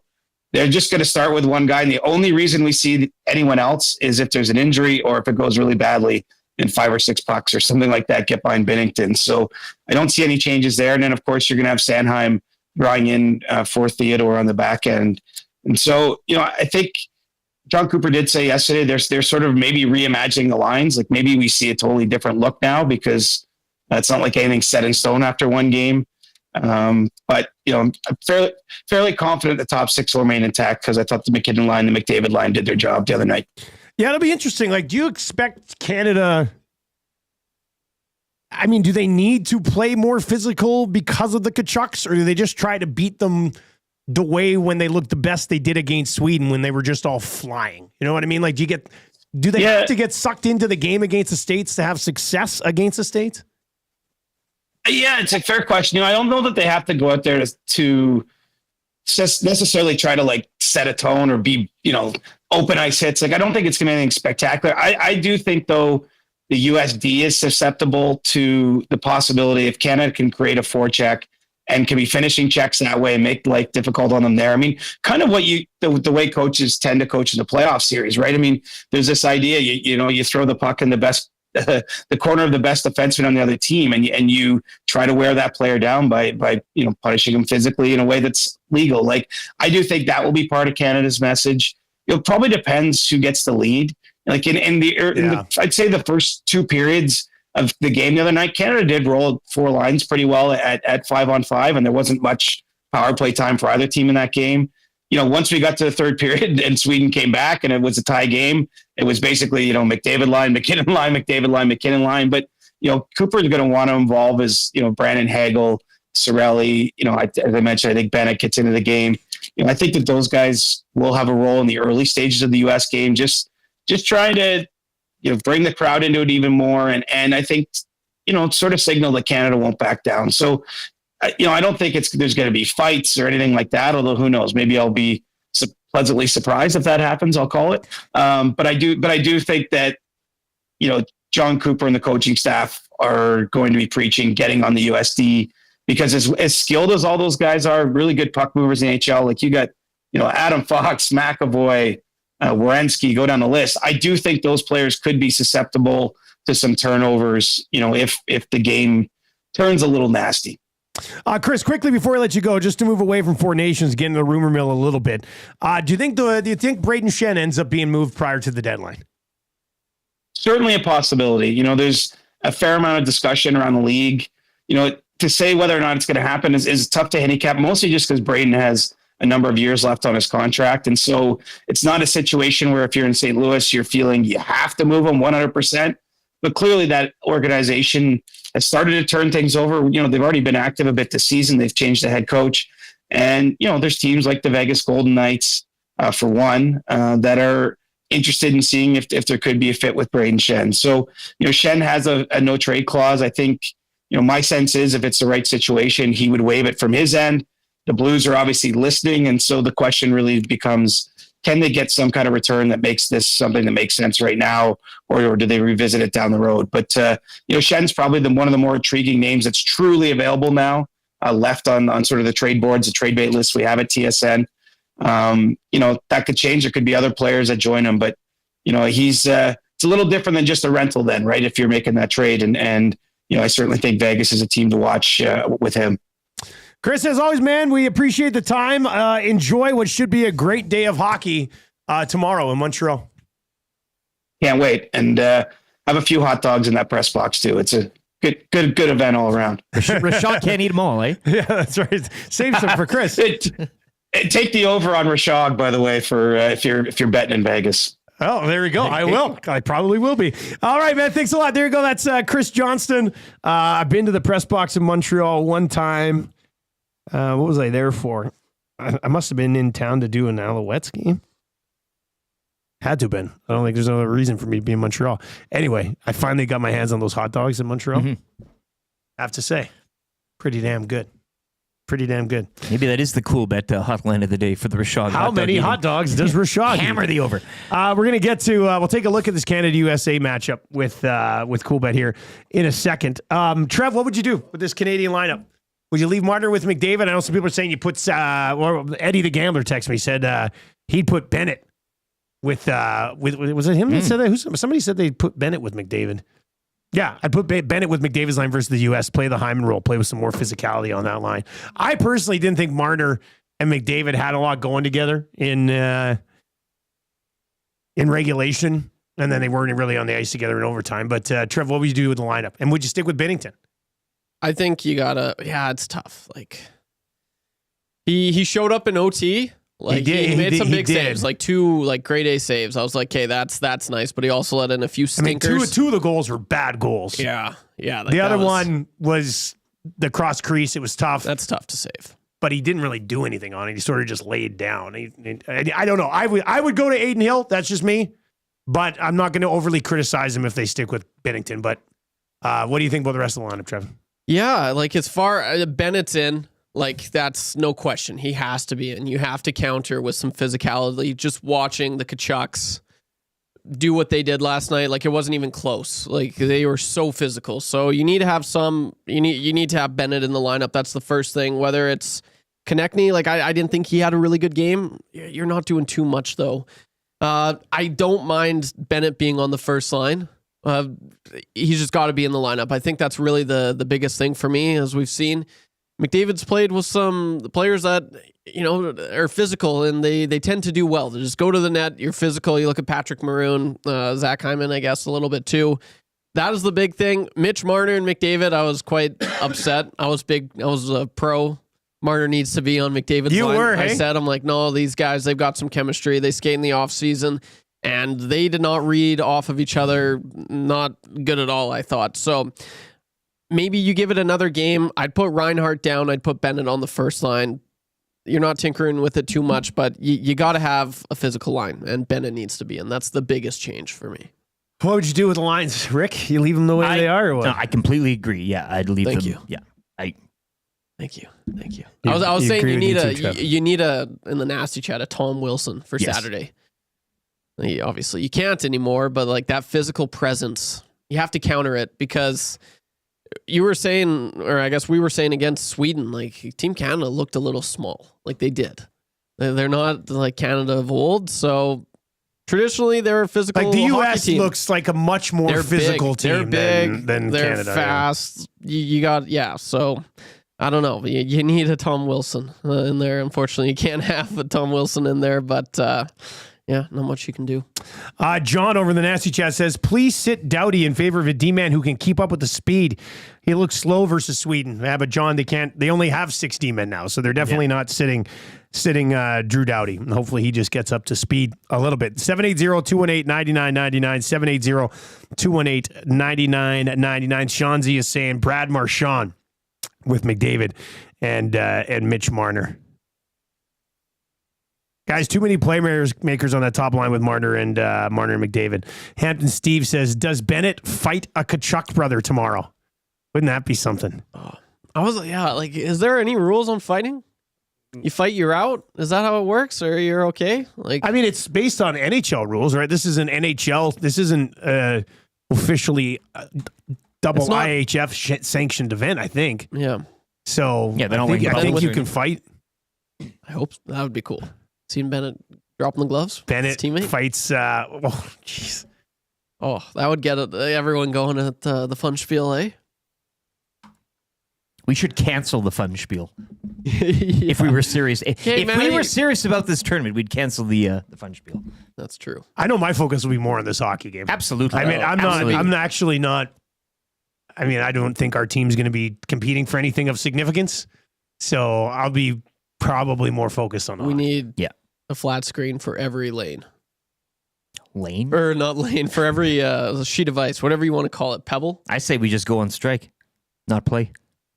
Yeah. You guys are one of the betting favorites. I don't know about that. There's no ringers coming in, is there? Like, is there going to be a team that plays like? I hope not. Very, very, very often. I hope not. That would kind of be a major buzzkill. It'd be scary. We're 10 away from changing 200, 780-218-9999.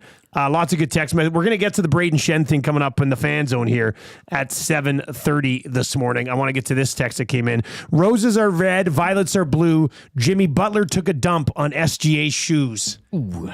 Do you see the Jimmy Butler thing? Looked like he cropped his shorts. Just type in Jimmy Butler shorts. Nope.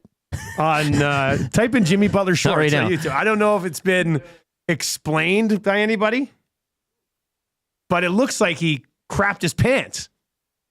Like, what else could that have been? Put it up on the screen. Like, did he? I mean, it looks like he must have, maybe he sat in something yellow or I don't know. But it looks like he crapped his pants. And actually, coincidentally, the color does look like the color of SGA shoes. The shoe.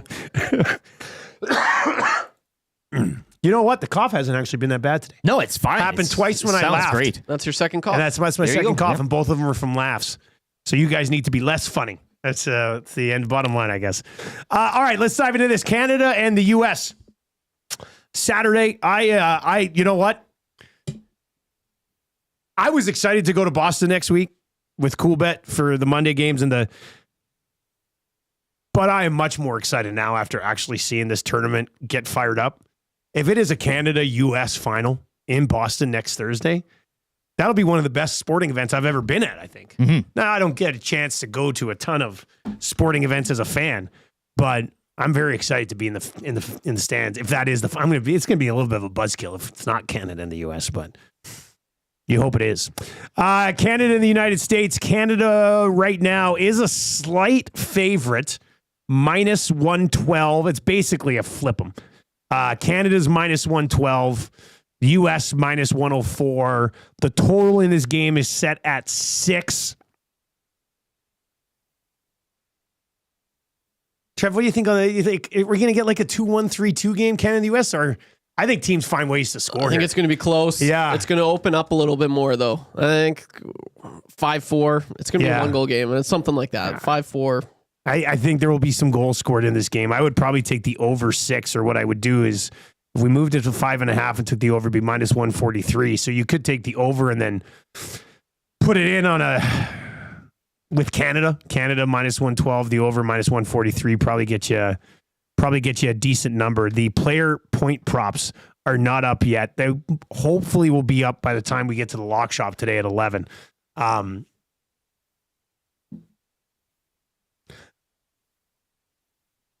I know Wyshynski, when we had Wyshynski on Wednesday, he predicted that Canada would win this game and then the U.S. would win in the final in a rematch. Mm-hmm. I wonder if it's the other way around. I wonder if the U.S. coming in off this 6-1 win over Finland, the Tkachuk brothers, they're running the momentum, they're running hot. I wonder if they win this game and then Canada returns the favor in Boston in the final and wins that one. I guess my best bet here would be, and we don't want to move it to 5.5 because minus 143 is kind of chalky, but I'd say over 6 goals at minus 110 would be our play of the day for this Canada United States game. Too much talent on the ice to not see some goals scored between these two clubs, I think. Yeah, Wyshynski called the first game in its entirety 4-3 in overtime. Yeah. And then last night he had USA 5, Finland 2. So if you just take a goal, far off there, I mean, it's... What's he got for this Canada-USA game then? He's got Sweden 5, Finland 3 tomorrow. I could definitely see that. And he's got Canada edging the USA by a score of 3-2. Okay, so that would be the under. I don't know. I think there'll be at least 7 goals in this hockey game. Take the over 6 at minus 110. Jasmine says SGA shoes are supposed to be a monochromatic butter colorway that features a rich yellow. Well, that's what they're supposed to be, but they look like Jimmy Butler pooped his pants. I mean, that's basically what we determined today. They can say whatever they want in the description, but the shoe looks puke yellow. Simple as that. All right, keep the text messages rolling in. Paris Jewelers inbox 780-218-9999, 780-218-9999. We've got the fan zone on the other side. Should the Oilers pursue Braden Shen? And to what extent? Is it necessary? Is Shen necessary? 780-218-9999, 780-218-9999. Hit us up in the fan zone with your thoughts on that, because that's where we're going to go next. And then, that's a nice little Saturday setting up for everybody. So we'll get into that as well for the Italian Center around 7:50 this morning. Let's get to a sports update right now with Lieutenant Eric for Park Mazda. Changing 200.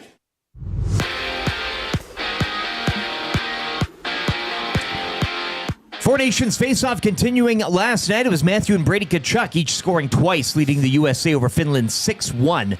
A pair of games a little tomorrow, starting at 11. Sweden takes on Finland, while Canada plays the USA at 6. Oil Kings visit Red Deer tonight in WHL action. Puck drop at 7. The club are back home to host the Hurricanes tomorrow from Rogers Place. NBA All-Star Weekend will go Sunday. It'll be Kenny's Young Stars up against Chuck's Global Stars, while Shaq's OGs will face Candace's Rising Stars. 5 games on the schedule last night. The Timberwolves knocking off the West leading Thunder 116-101. Pair of games going to overtime. Clippers over the Jazz 121-16, while the Pelicans beat the Kings 141-33. Steph Curry had 27, leading the Warriors over the Rockets 105-98. And Dallas would top Miami 118-113. Scotty's Tournament of Hearts begin tonight from Thunder Bay. Draw 1 action begins at 5. It'll be Northern Ontario up against Saskatchewan. Canada's Rachel Homan faces PEI. And both Alberta rinks in action tonight. Kayla Skrlik will take on New Brunswick, while Selena Sturmey will face BC. Second round action at the PGA's Genesis Invitational will go later this morning at around 10:30. Denny McCarthy tops the leaderboard at 4 under, while Corey Connors is the low Canadian. He sits even heading into today's play. And over to the U of A. Volleyball, Golden Bears and Pandas visiting Mount Royal tonight and tomorrow. The basketball teams will host Grant Mack tonight and tomorrow from the Saville Center. Sports Update brought to you by the great staff at Park Mazda and dealer principal Mitch Lewicki, where he can't wait for Canada and the USA tomorrow at the Four Nations Face-Off. Hi there. If you're like me, you like to picture yourself in luxury, even though there's absolutely no way you could afford it. And if you can, well, even better. Thankfully, I picture myself in something that is luxury, but still absolutely affordable, like the all-new Mazda CX-90 from Park Mazda. With the new luxury features like facial recognition settings and quilted detail Napa leather seating, I can pretend to be comfortable with all of my proper settings activated without even touching a button. Thanks to Mitch Lewicki and the great staff at Park Mazda. I like to picture Mitch Lewicki in a tuxedo t-shirt because it says, like, he wants to be formal, but he's also here to party too. Park Mazda, your dealer for life in Sherwood Park off Y Road, parkmazda.ca. I can remember back being an 11-year-old kid, about 75 pounds on the basketball court against the neighborhood bully, kicking his behind left, right, and center. I call you when I need you, my heart's on fire.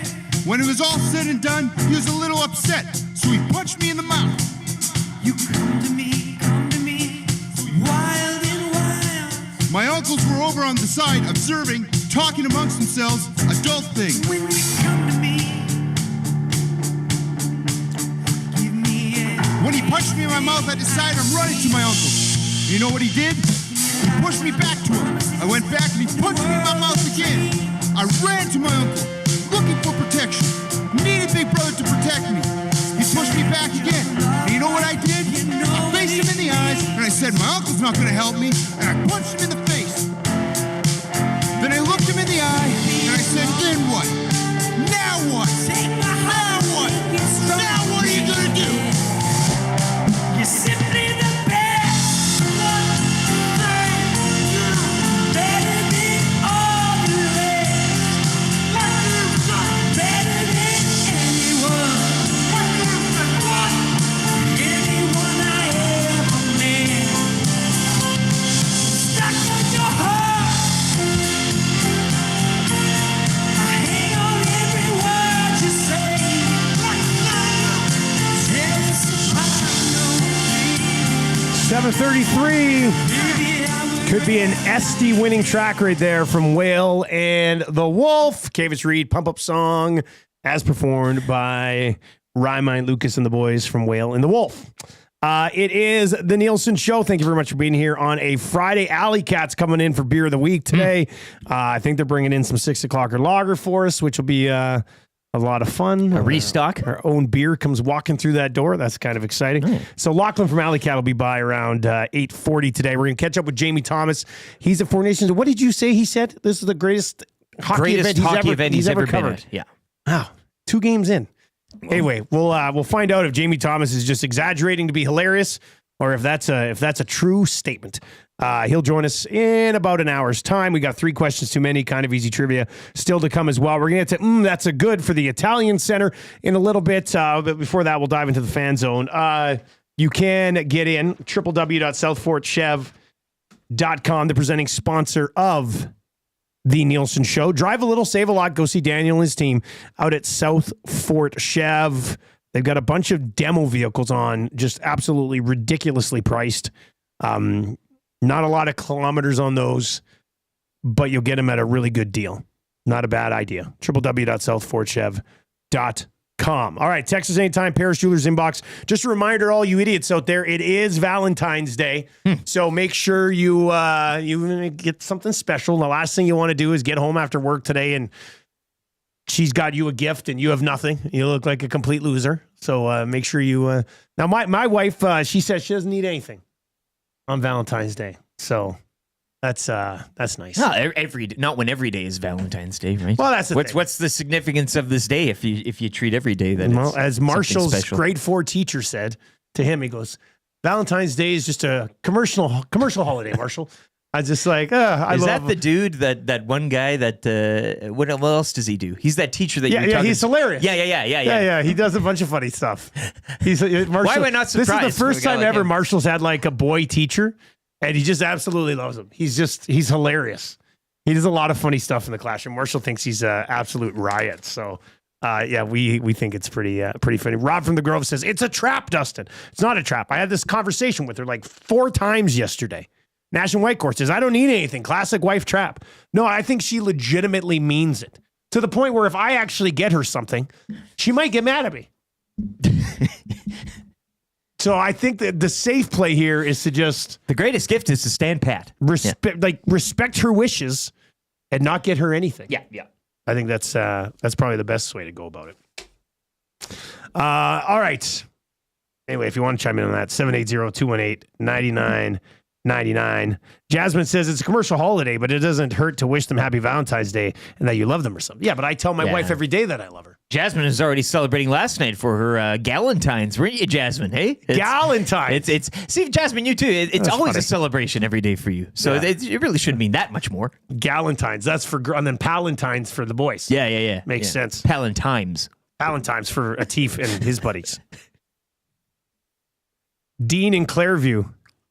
Roses are red, violets are blue. If you believe your wife Dusty, you'll be in deep doo-doo. I don't know. I don't think so, everybody. Everybody seems to think I'm in, but no.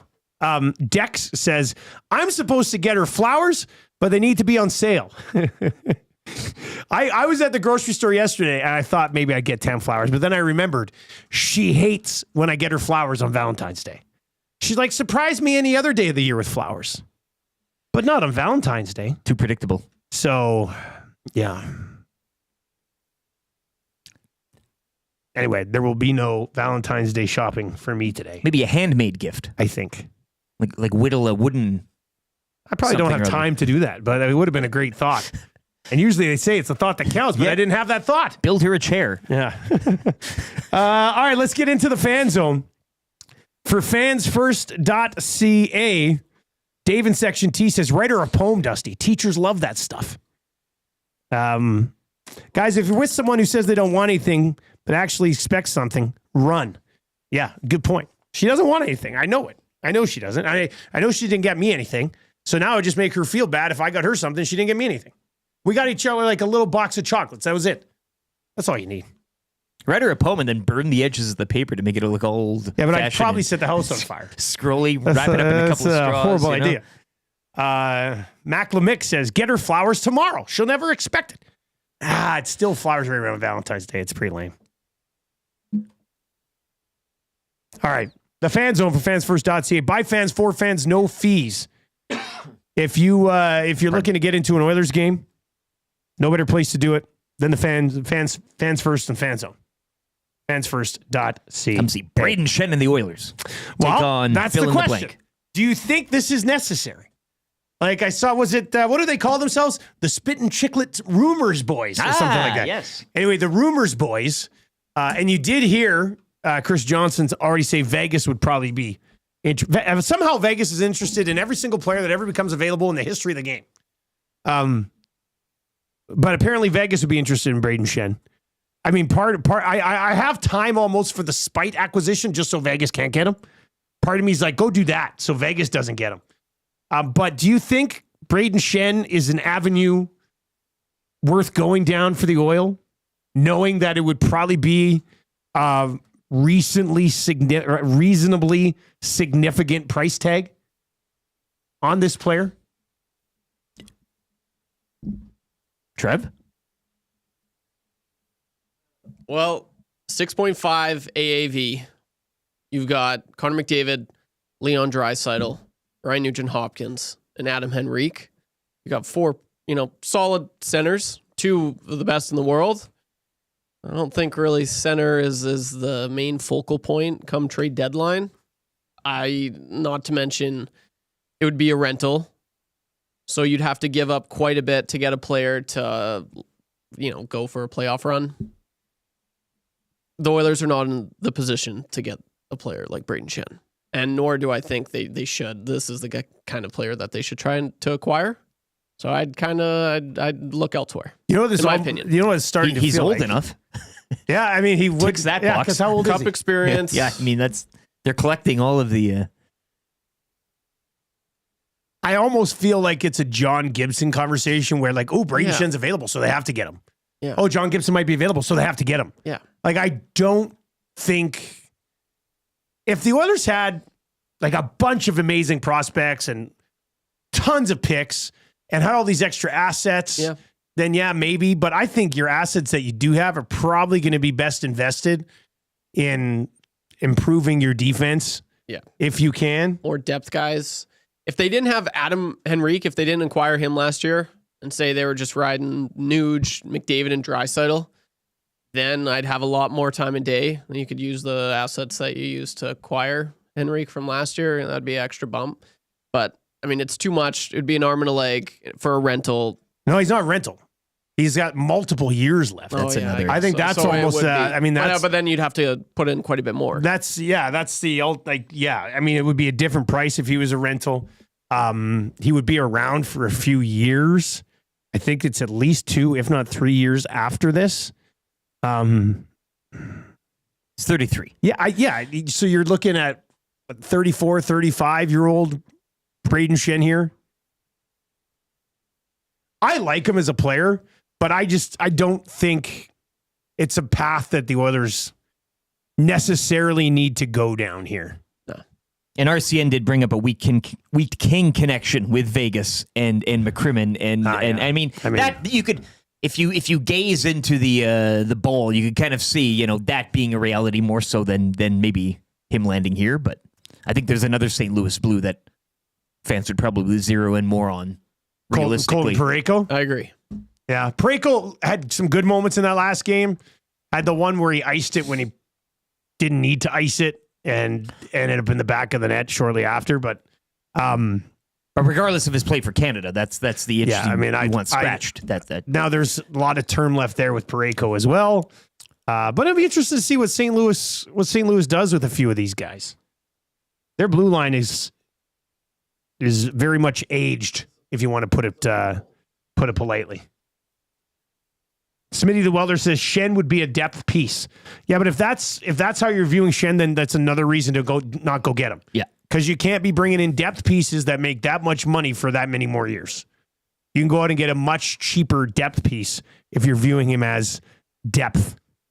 Guys, Shen isn't what he used to be and isn't what this team needs right now. Instead, I'd use some high-end assets to go after Noah Dobson. That went in from Hampton's Steve today. Guys, you'd have to be foolish if you didn't think there's a place for Shen in your lineup. The guy is an absolute gamer, huge asset in the playoffs. Yes, the tag may be big, but you have to see the ask, and if you can make it work, you do it. That one's in from Ducky today. Hey, guys, if you can't immediately identify the problem with new acquisition is going to solve, then don't bother. The price is high. What holes would we create in a trade, and how confident are you that he will make the team better? That's in from Miranda in YYC. Lieutenant Eric hit the nail on the head. I have zero time for Shen if Parayko is available and on the table. I don't have zero time for Shen. I just think, again, we've listed some things that go against the need to acquire him. You keep the phone on. Yeah, like if you were to look at the Oilers right now and say which of these possible guys find being a place moved for him, fits better for what the team needs right now. Yeah. I mean, I think the answer rather consistently would be so we got Braden Shen 6.5 has 3 years left after this. Parayko is 6.5 as well and has multiple. What is he? He's not a UFA until 2030, so I think he's got 5 years left after this year. But the cap hit is the exact same at 6.5. If you were going to allocate $6.5 million right now in the Oilers lineup, would you rather do it on the blue line or would you rather do it up front? I think that alone should probably kind of be your answer to the question. Now, it would be interesting if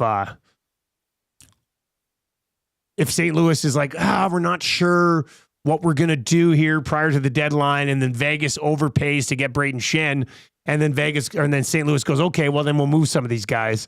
And then they officially put Parayko in play, and maybe that loosens things up, and the Oilers can snag him as well instead, I guess. 780-218-9999. 780-218-9999 is where you can get in. My wife and I stopped getting each other gifts on special occasions over 15 years ago. We still exchange cards. Every year we plan 1 or 2 amazing trips, and that is our gift to each other. Alaskan cruise this May. We've had some absolutely fantastic trips, and we have all those memories that no flowers, dinner, or gift can match. Collingwood. Rob, what a splendid idea. 780-218-9999. Guys, if this team is looking to add up front, it can't be more of what they have. Need to add more quality over the over the and that's nothing against Shen or anything. Like I think you just separate those two things, and if you didn't have the term, if you didn't have this, that, and the other, and but right now the need, as you meant, it's the need. Where's the need? I think we all know where the need is. CB Radio Guy says, if you acquire Parayko, say goodbye to Bouchard. You can't afford both. I think if you're careful and you get a little bit of retention and the cap goes up as it says it's going to over the next 3 years, I think you can afford both.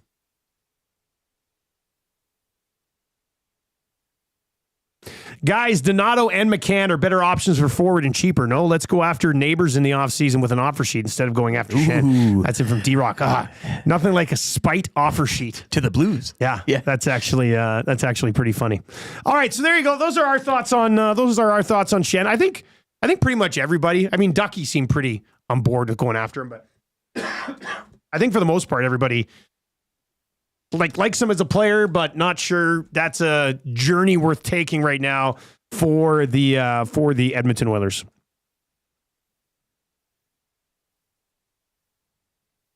All right, let's slide over to that's good for the Italian Center. Rip City Steps getting 2 platters today, he said. What? From Italian Center Shop.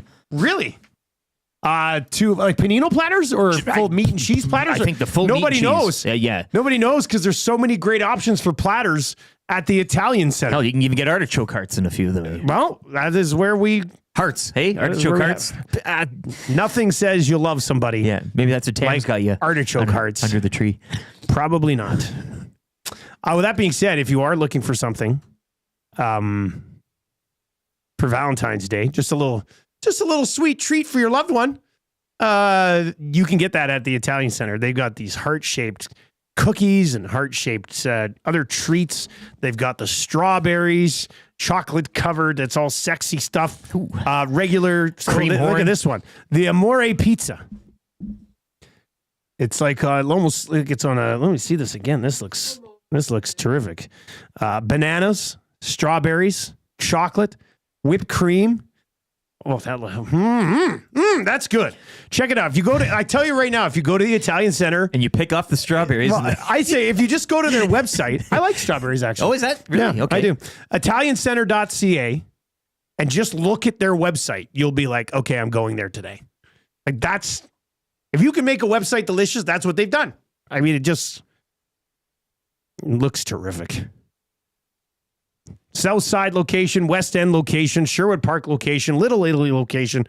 And for anybody listening down in Calgary, they got you covered with the Willow Park location down there. Here's what's that's good. Saturday, Canada, that's good. USA. Fun spiel, Canada, USA. I mean, it kind of got all of our bases covered. Saturday's going to be a phenomenal day at Shamrock. At the Shamrock. Drift food truck, the supper.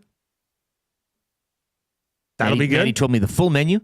Is it a nice looking menu? You won't be disappointed. Wow, that's exciting too. I mean, overall, I think everybody has to be pretty excited for Saturday. Yes. As you're somebody who curls. Yes. Are you very excited for Saturday? I'm a little nervous because curling. I've always found curling to be extremely difficult. If you don't do something regularly, it can be, that's the thing. But it's Canada, USA. That's the. Now you see, you're mocking it again. I'm not. No, you are. You're 100% mocking the game. Why are you mocking the game? I don't understand. I'm not though. It's the way Canada played and the way USA looked last night. I don't know. I'm getting a mocking vibe here. No, but seriously, are you that you don't curl? Game? It'll be fun.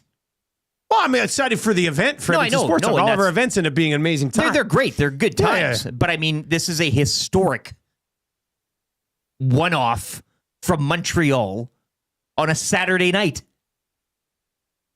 Trev, you think you aren't excited for that? I'm excited, but yes. I'm looking forward to curling with you. No. But we all knew when we made this Bonspiel, we looked at the schedule and we're like, "Ooh, Canada, USA." Now, if you weren't. Not at the time, but I've changed. Yeah, see, this was yesterday morning. I was having a hard time reading LT on this. There's no reading. Yeah, I know. I think both Trev and I are getting a mocking vibe of the game tomorrow. But there's no mocking. This is. He's hard to read. I said I was wrong because I came in and I thought. No, you're not wrong. You're not wrong. So I was right? Well, no.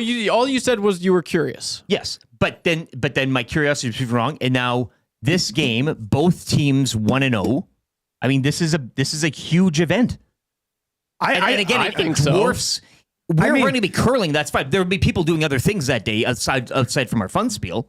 But let's be honest, boys. I don't know. I feel like you're mocking the game. But I legitimately think I know. What are you more looking forward to that day? Not to say we're not looking forward to I was very pro. I can't wait to curl. I was pro tournament. No, but it's not about. I'm just saying that day. But no, I know. So I'm thinking, like when we booked this, I was just like, oh yeah, people want to watch that game. Yeah, like I was. But now I was excited about the tournament. Yes. But after watching Canada and the U.S. the last two nights, I am more excited to watch the hockey game than curl on Saturday. Exactly. That's what I'm saying. But that's me. No, but that's not how it's going to be for everybody. Fair. No, but that's not how it's going to be for everybody. No, I know. Yeah, it doesn't have to. No, be. I just sense a mocking tone when I do think this Canada USA game could be the best hockey game we've watched in 8 years. Thank you. Like I do think that. Yes, that's all I'm saying. So it's just a shame that it's like when you have something planned ahead of time and then something else comes up. It's okay to say that that's now trumped it, right? Yes. Yeah, of course. Yeah, that's all. That's what I'm saying. I don't know. Not wrong here, am I? Pat in the county texts in and says, Lieutenant Eric is throwing me off. I know. He's throwing everyone off. On what? Because I want to believe you. I just don't know. Well, you don't have to. No, I want to. Dusty knows how. I know. Would it be better if I said the same vibe here? Would it be better if I said I'm more looking forward to the curling fun spiel than I am Canada USA? Would that? No, but you are. That sounds. We know that. That's fine. Says who? You. We know you are. That sounds legit. When you said that, I believe that. Even your voice right there when you said that. Well, I just find it funny. Like the tone. Your tone was natural there. Nobody knew. This is the thing. When we scheduled the fun spiel and we saw the Four Nations schedule, we said, "Oh yeah, Canada's playing USA. What's the tournament going to be like?" We've now seen what the tournament is like. We've now seen Canada and the USA both start off 1-0 to set up this match. If they but the fun spiel is also going to be awesome, and you're more for that anyway. So not that the fun spiel hasn't changed. We knew the fun spiel would be awesome. That's kind of stood packed. But the Four Nations game, Canada USA, that's moved. Like the charts moved here. If say in another universe, say Canada started off, say they got shellacked. Oh, they're 0-1. They lost 8-0.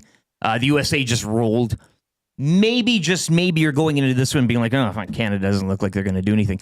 This now sets up the way these two teams played that first game to now leapfrog the fun spiel. For some people. Oh, okay. But Big Slime Nasty says, Lieutenant Eric is impossible to read right now. Yeah. Who does he think he is? My wife? Yeah, he's doing a really good job. It is. That's good. Regardless, I mean, this I is know, awesome. that's what I mean. Great Saturday. Saturday's going to be amazing. A hell of a day. Like, I thought it was going to be amazing before with some international hockey on and the fun spiel and the dinner and some beverages and everybody having a good time. But now you get this hockey game that's one of the most anticipated we've seen in a decade. Yep. Exactly. Mixed in as well. Yes. I Oh, mean, it's all it good. should make it even Yeah. better. And maybe even the supper provided by Drift Food Truck rockets to the top. I mean, who it's got- knows? You're on the clock. I mean, they're going to have to step up. Exactly. That's I mean, the last thing we want is this phenomenal hockey game, In this jostling great this for great position. curling event. Yeah, yeah. And then we're like, oh man, dinner was just okay. It's gonna be pretty good. Jasmine's saying that you're gaslighting us. I don't even technically know what that means. Give me a break. Give me a break. Also, Oilers tickets to give away for door prizing. Creed tickets will Creed be giving tickets, away. yeah. I mean, somebody who wins the Creed tickets, that's what may make their day. You know? Like, They'd be very excited about it too. Anyway, what we're saying here is Saturday's going to be really good. Like, there's so many things going on that each of them can make for a good Saturday all on their own. And the Shamrock Curling Club hosting us, which is, a fine curling club. Perfect.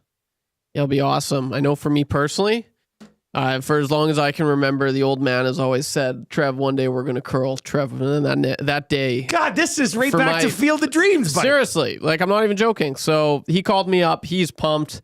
He's like, so Dusty was pretty sick. Like, is he going to be there?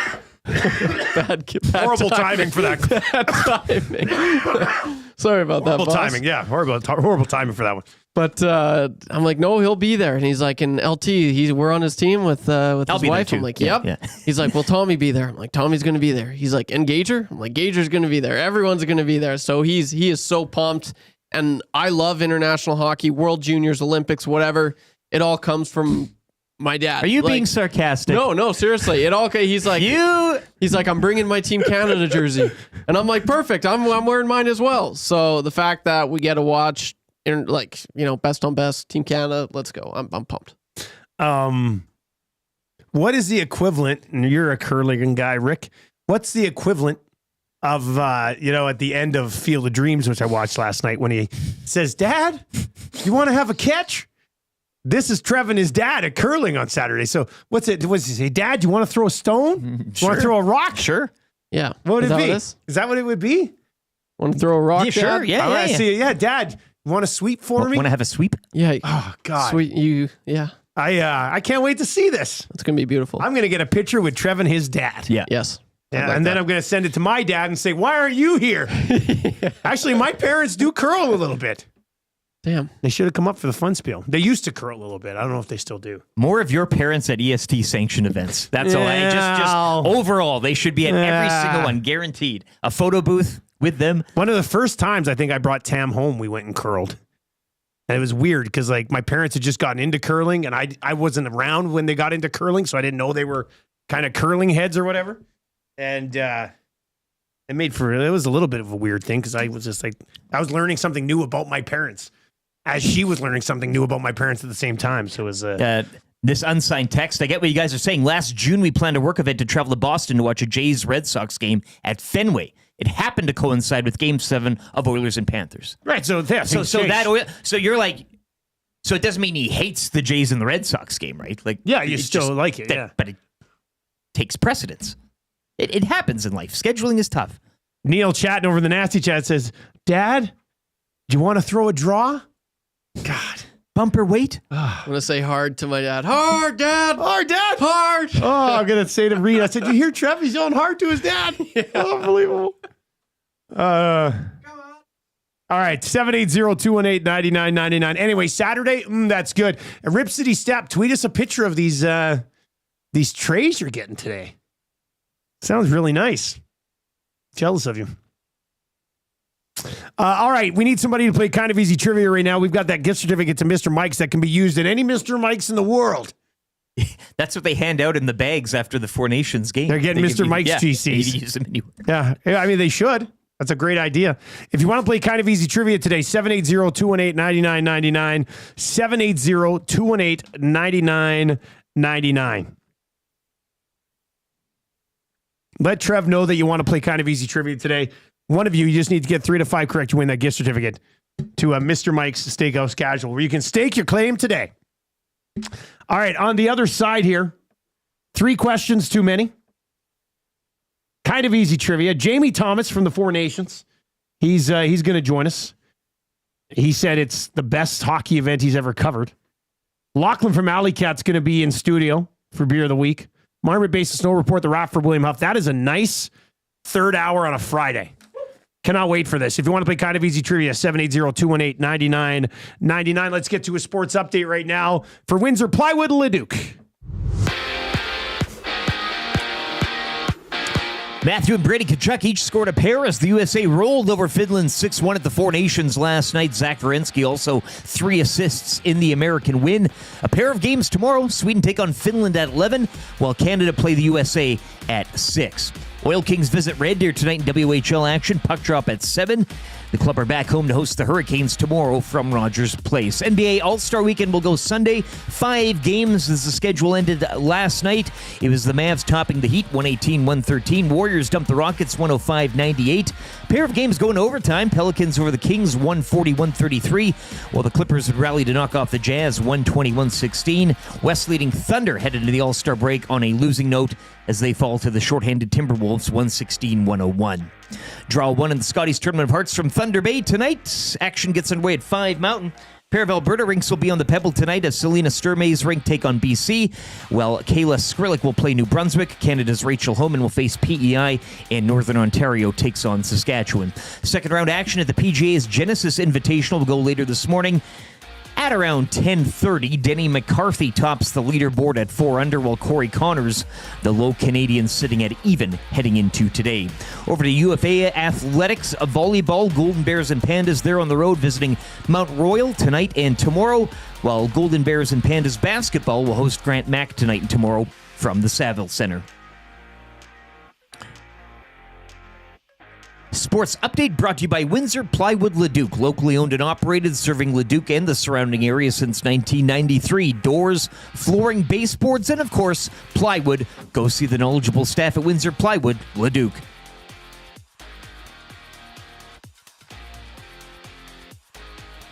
That was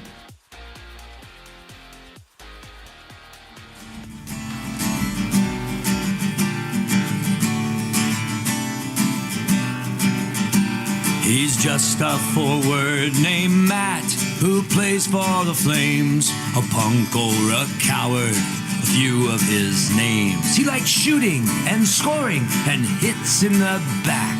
And when you're not looking, that's when he'll attack.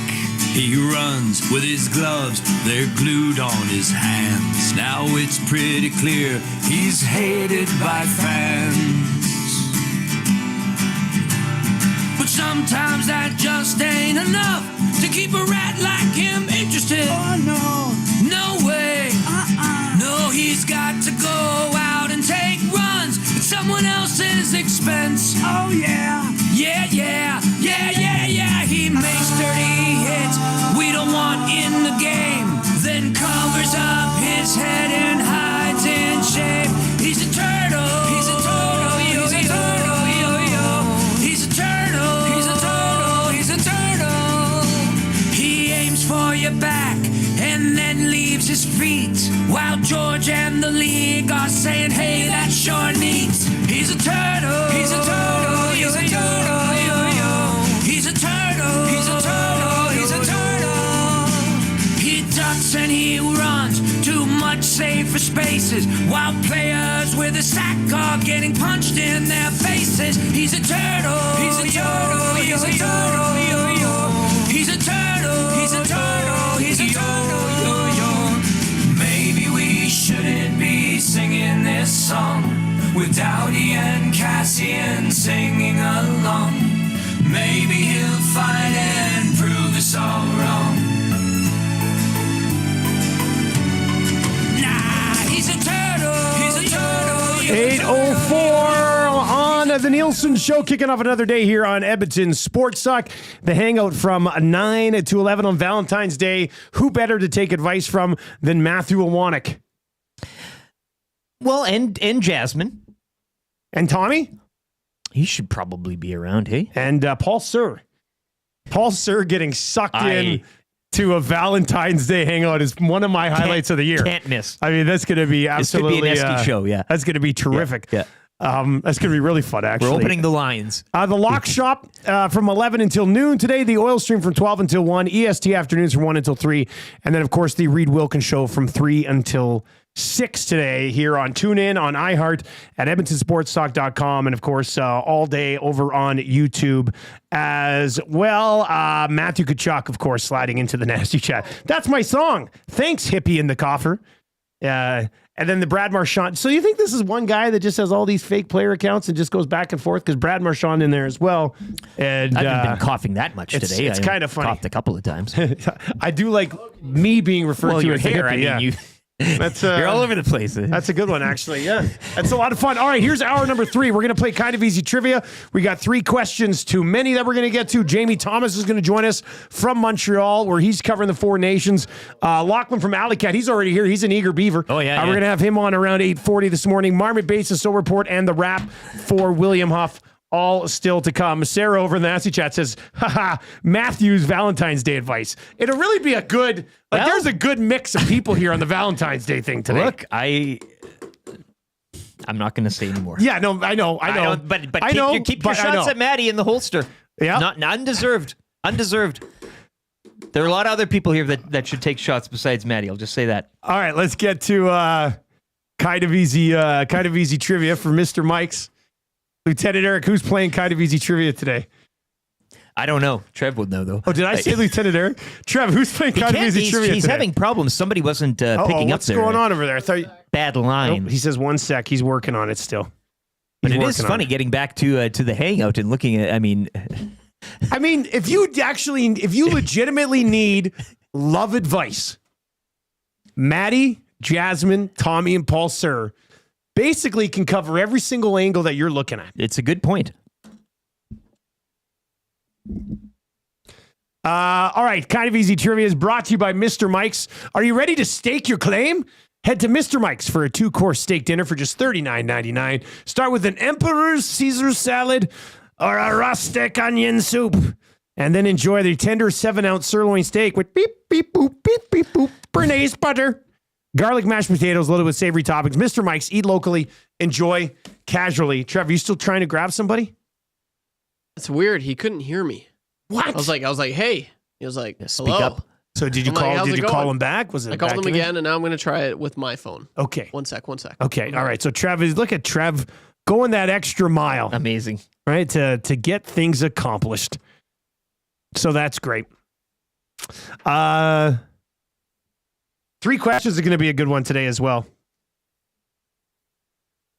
Some good ones that have been trickling in. We're going to get to that.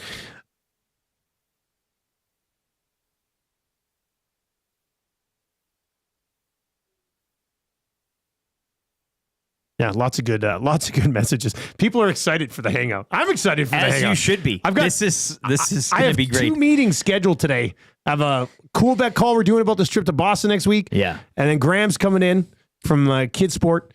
And a horrible time for me to schedule these things because I'd like to just sit here and... Can you imagine if Canada USA was today? Oh! What would you do?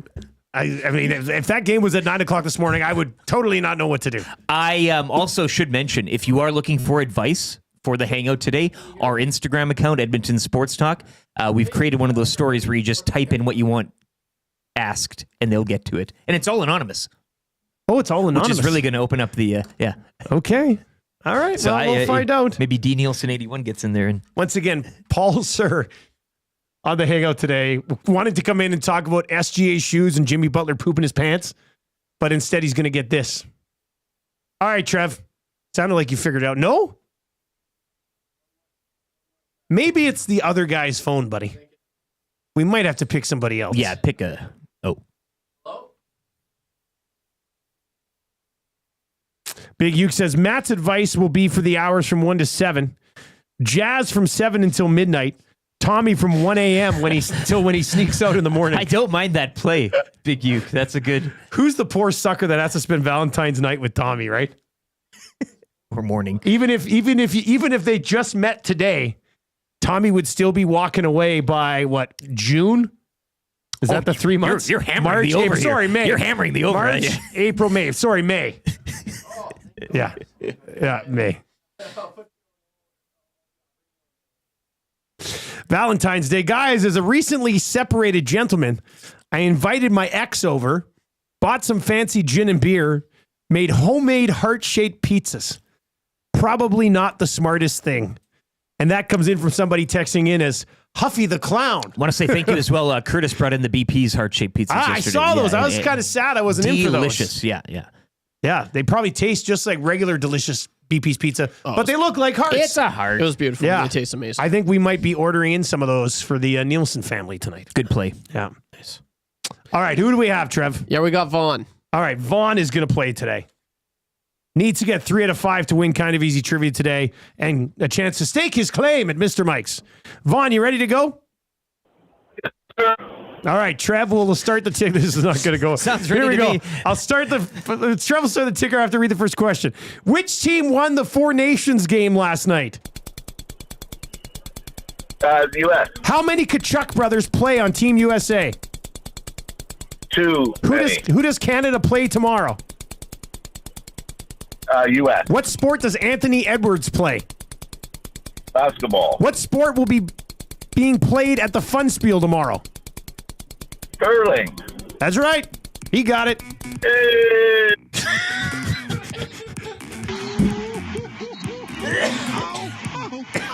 Somebody stepped on my toe. Somebody get the baby because she's crying. Got the big ones today. The coconuts. Is Rondo setting the table? Ding, ding, ding. Come get your dinner, big fella. It's ready. Got it! Big ticket. Somebody give me a napkin so I can wipe my mouth. You get in there, you knock it down. The big girls love that. Chicks love the last shot opportunity. Friday morning, Clubby Loop. Vaughn eventually got through, got the phone working, and then celebrated very loudly right at the end. That woo is still going. That woo is still going. Yeah. He was pretty excited about that, wasn't he? If you're watching over on YouTube today, happy Valentine's Day. Trev, I'm testing you again. Happy Valentine's Day. Here they come. Oh, it's raining hearts. Look out. Oh, my goodness. Oh, there's so many hearts. Catch one. Oh, God, it's tough. Anyway, if you're listening on TuneIn or iHeart at EdmontonSportsTalk.com, when we mentioned Valentine's, Trev puts hearts up on the screen. It's super romantic. We're 53 likes away from changing 300 today, so keep those flying in here if you're watching over on YouTube. And if you're not yet subbed to the channel, we're closing in on 11.3, which is our next step towards 12,000 subs. So please do that as well. All right. Let's get into 3 questions too many today. Lieutenant Eric, do you have a liner for the segment? 3 questions too many, brought to you by the great staff at Park Mazda and dealer principal Mitch Lewicki, where he's really looking forward to USA and Canada tomorrow at the Four Nations. Park Mazda, your dealer for life. Sarcastically looking forward to it, or legitimately? I had to do it that time. Maybe if I don't say it with a smile on my face, if I say it like mean. Maybe. Tell me. I can't see. Can't even get a straight face to say it. This is like getting me to say the talk boy thing on demand. Tell me you're excited for the hockey game. I'm so excited for the hockey game tomorrow between Canada and the United States. I just don't see it. I don't feel it. I don't sense it. You know. All right, should I take my shirt off again? Would that suffice? Do you have a Twitter account? It's at Lieutenant_Eric on Twitter. And our station account at YEG Sports Talk. And as mentioned as well, Edmonton Sports Talk on Instagram. Hit up that account. You can ask it anything you want in terms of love, relationship, romance advice. And the good people will get to it in the Hangout today, 9 to 11. It's all anonymous. You don't need to. That's how it works on Instagram, eh? Well, we can see it on the back end. Oh. But we're not going to. It's not like the public knows. We're not going to tell. We might. I can't speak for the Hangout. Question number 1. And actually, I'm glad this question came in because I wanted to get to this morning announcements and then we kind of got carried away. But would you guys say that the Elks are done after this Dunbar signing? The Elks? Done. I would never rule Ed Hervey as being done. I know they've anytime. been talking about having some faith in that young kicker, that Blanchard. Not young, I guess. Sure. But I mean, is there money left for a experienced field goal kicker? Like that's the well, you can still cut people by training. Like you can get them all if you want. But I would never rule out Ed Hervey. I think he's an aggressive GM, and obviously he's looking to turn this thing around.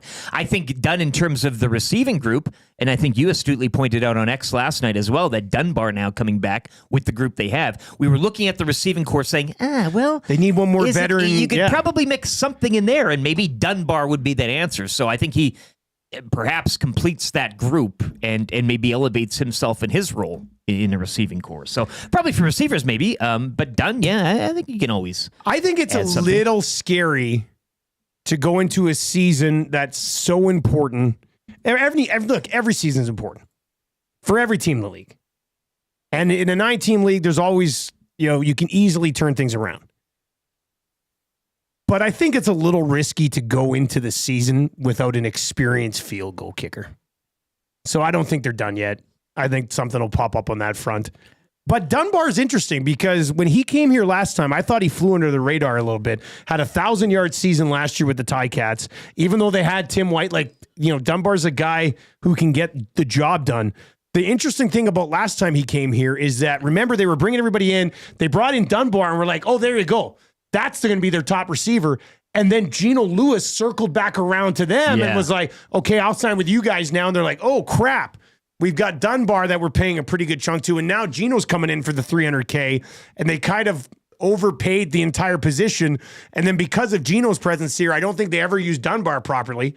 And I think with Dunbar coming back, he's probably viewing it the same way, that he's got a chance here to be their number one wide receiver. And correct me if I'm wrong, and I may have my timelines kind of overlapped and screwed here, but did not Dunbar on the receiving end of a few touchdowns to a younger Trey Ford very early in his career? Wasn't there a time Trey got in for a few minutes, and I think he had a good rapport with Dunbar. It was very brief. One of them or both of them got hurt. I'm pretty sure it was Trey Ford in the first blush that we saw from him. I think connected a few times. I could be wrong. I'll take it one step further because you are right. You remember what I'm saying? I think it was down in Hamilton. I think they were playing in Hamilton. He beat him in Hamilton. Trey Ford did. Yes, and it might have been a former. Yeah. Because I think what Dunbar have 5 touchdowns. I think Dunbar had 5 touchdowns here. I think 4 of them came from a young Trey Ford. Right. It was very early days, and read into that what you will. But I mean, they seem to have a rapport. That he seemed to be his guy early on. So maybe that's so. Now you're looking at what? Dunbar, Trey Odoms Dukes, Curly Gittens, Mathis, Julian Grant. Yep. Not bad. Curly Gittens Jr. We forget now, which is at receiver they're done. Yeah. Yeah. I would think. But that's a solid group, I would say. And good Canadian content. This one is in from Kevin in the Nasty Chat. Hervey may be finished, but is he ever really done? Dunbar. I think yeah. Dunbar. John Dunbar from Dances with Wolves. Never seen it. Question number 2. With Valentine's Day upon us, outside of any humans, what do you love the most in life? Trev, you must have an answer here, just eh? got one. It's got to be sports, probably. Yeah. I'm trying to think. Sports, fishing. Outside. Being like outside in the mountains fishing, maybe. Yeah, okay, that's a good one. Yeah. Aside from sports. So outside of, what was the question? Outside of humans, what do you love the most in life? Well, a lot of people would probably say their pet, because we said outside of humans. I bet you pet owners are going to say their pets. Yeah, Sarah says music. Strummy says Jessica Rabbit. 7802. What do you got, Rick, here? Outside of a human, what do you love the most in life? Awareness. Being conscious of everything and being able to sit with oneself and have peace. Not needing a human. Yeah. I love my humans. Yeah. But the ability to and not everybody can. Some people need people all the time, but it is nice to just be. To exist. Big Hugh says being out at our cabin. Big Maple says cool bet. That's funny. That's really good. Brett says my dog and my horse is easy. Abutski says cheese. James says camping. RCN says my bedside drawer. The docs are the Strummy EST. Thank you. You know what? I was trying to think about this. What would my answer be? And I think my answer by default has to be the one thing that takes me away from my loved ones.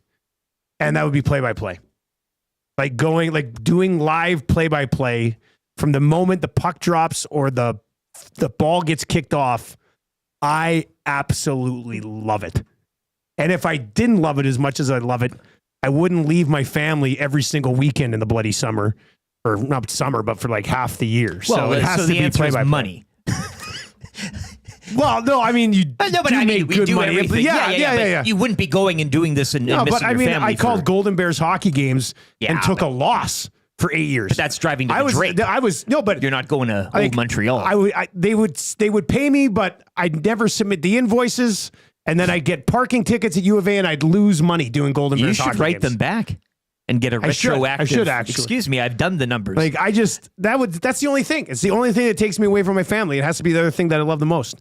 So yeah, I'll say play-by-play. A lot of people say music. That's an awesome answer, Dusty. Yeah, I love that for you. Yeah. James says napkins. Baths. There's a lot of good Trev. You know what? You know, the other thing I love is the rush of when we hit like 300, 400, 500, 600 likes. Phone books. Just like, ugh. Yeah, that's a good feeling. It's a good feeling. It's a really good feeling. That's a nice rush. It's a nice rush. Outside of that, I don't think those would be like two things that I passionately love.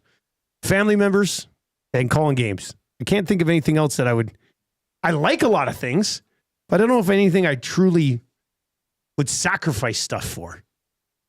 Some people don't have the capacity to love. Oh, where's that from? That's a movie too. Well, no, it's just. Oh. No, but what's the movie with Seth Rogen? He's like, you can't love? What's wrong with you? Is it Knocked Up or is it Pineapple Express? No, it's not Pineapple That's not Pineapple Express. The nurse on North of 60 can't love. Really? She can't love. She Really? doesn't let people in. No way. Yeah. Oh, that's disappointing. You can't love? The capacity It's a Seth to love. Rogen line. I know it. Not everybody's got it, though. It's, That's tough. Imagine, right? That's Here we tough. are just going off about things that outside of humans that we love. Strummy points out about LeBron. I mean, hey, I do love watching LeBron play basketball. It's simple as that. But he's a human. Yeah. And that wasn't the answer. Is An he? alien? He might be an alien. He's from out of this world. Yeah. Yeah, nothing better though. Going fishing, being by yourself. It was knocked up with Paul Rudd when they were high on mushrooms in Vegas. Never seen that. That's what it is. But yeah, you love the mountains, fishing in the mountains, eh? That's got to be it. Catching a trout. A brook, brown, rainbow, lake, gold, bull, cutthroat, you name it. I've caught it. Jeffy says, come on, Dusty. It's obviously chicken tendies and never touching a vegetable or fruit unless it's a show bit.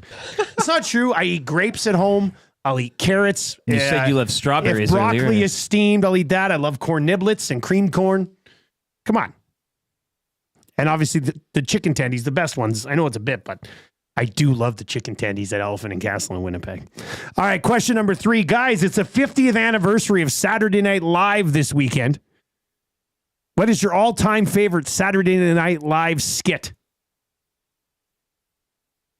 This is another thing happening on Saturday, I guess. Saturday Night Live. Yeah, the 50th anniversary. It's kind of a big deal for SNL fans. Was that Jamie Thomas looking to connect? I think JT sliding in.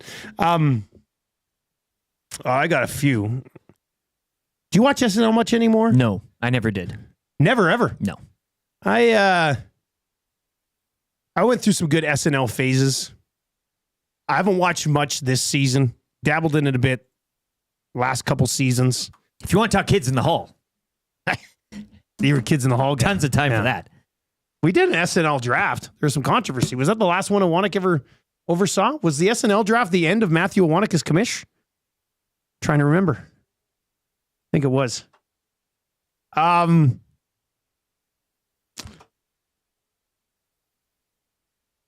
if I had to just pick one, though, that's tough. The cowbell scene, obviously, cowbell skit with Farrell and Walken, be right up there. I do love the Will Ferrell, Rachel Dratch bit in the hot tub where they're the lovers. That's a funny bit. I saw somebody in the nasty chat say sweaty balls. That's good.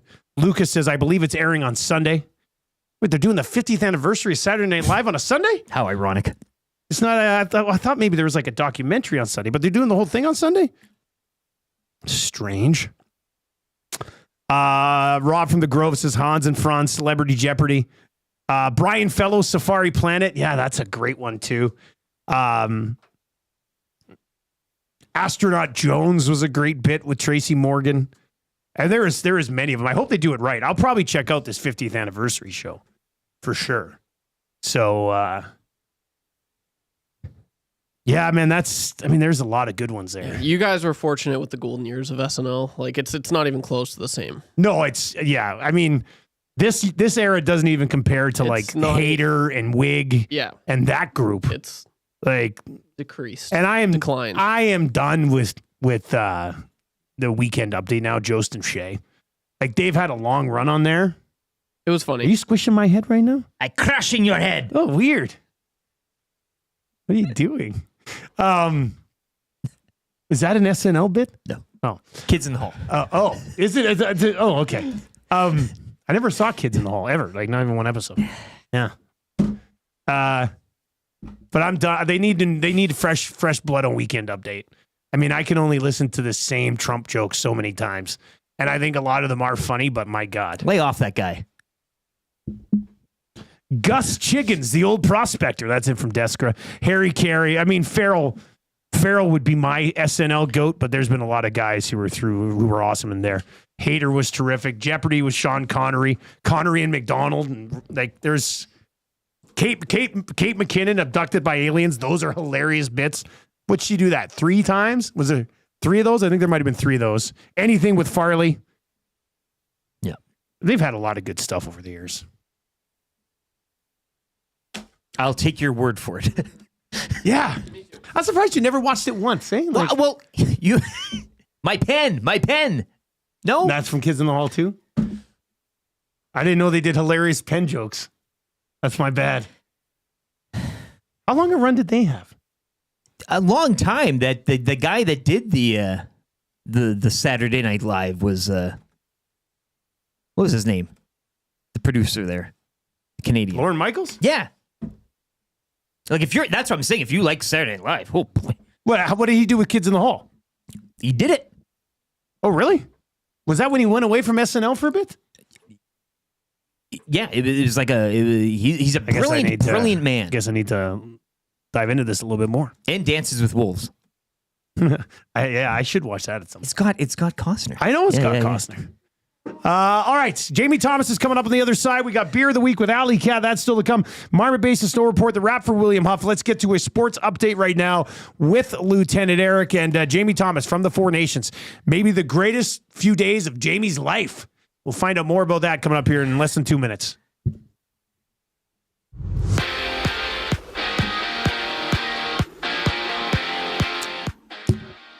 The Four Nations face-off continuing last night as USA blowed out Finland 6-1. Zach Werenski 3 assists and the Kachuk boys each scoring twice. 2 games will go tomorrow, starting at 11 o'clock Mountain. Sweden takes on Finland, while the big match will feature Canada-USA at 6. The Oil Kings back on the ice tonight. They'll visit the Red Deer Rebels. Puck drops 7 o'clock. Oil Kings back home to host the Hurricanes tomorrow from Rogers Place. The NBA schedule breaks for All-Star Weekend Sunday. 5 games around the association last night. Dallas over the Heat, 118-113. Steph Curry had 27 as the Warriors would dump the Rockets, 105-98. A pair of games going to overtime. Pelicans over the Kings, 140-133, while the Clippers, they would rally to knock off Utah, 120-116. And the West leading Thunder heading to the break on a loss as they fall 116-101 to the shorthanded Timberwolves. Scotty's Tournament of Hearts gets going tonight from Thunder Bay. Draw 1 action Getting underway at 5 Mountain. Saskatchewan takes on Northern Ontario. Canada's Rachel Homan will face PEI, and a pair of Alberta rinks as well. Kayla Skrillik will play New Brunswick, while BC will take on Selena Sturmay's rink. Second round action of the PGA's Genesis Invitational will start later this morning at around 10:30. Denny McCarthy tops the leaderboard at 4 under. Corey Connors, your low Canadian, he sits even heading into today's play. And over to the University of Alberta volleyball. They're on the road tonight in Mount Royal, both the Golden Bears and Pandas tonight and tomorrow. And basketball from the Saville Center tonight and tomorrow. Golden Bears and Pandas will face Grant McEwen. Sit and Sleep, currently offering a winter clearance event from massive discounts on major sleep brands to unbeatable deals on Canadian-made custom furniture. Our winter clearance event is your chance to transform your home at a fraction of the cost. Plus, you can enjoy perks like free local white glove delivery and special financing offers that make it even easier to bring home the best. Visit us today, South Common, next to Planet Fitness.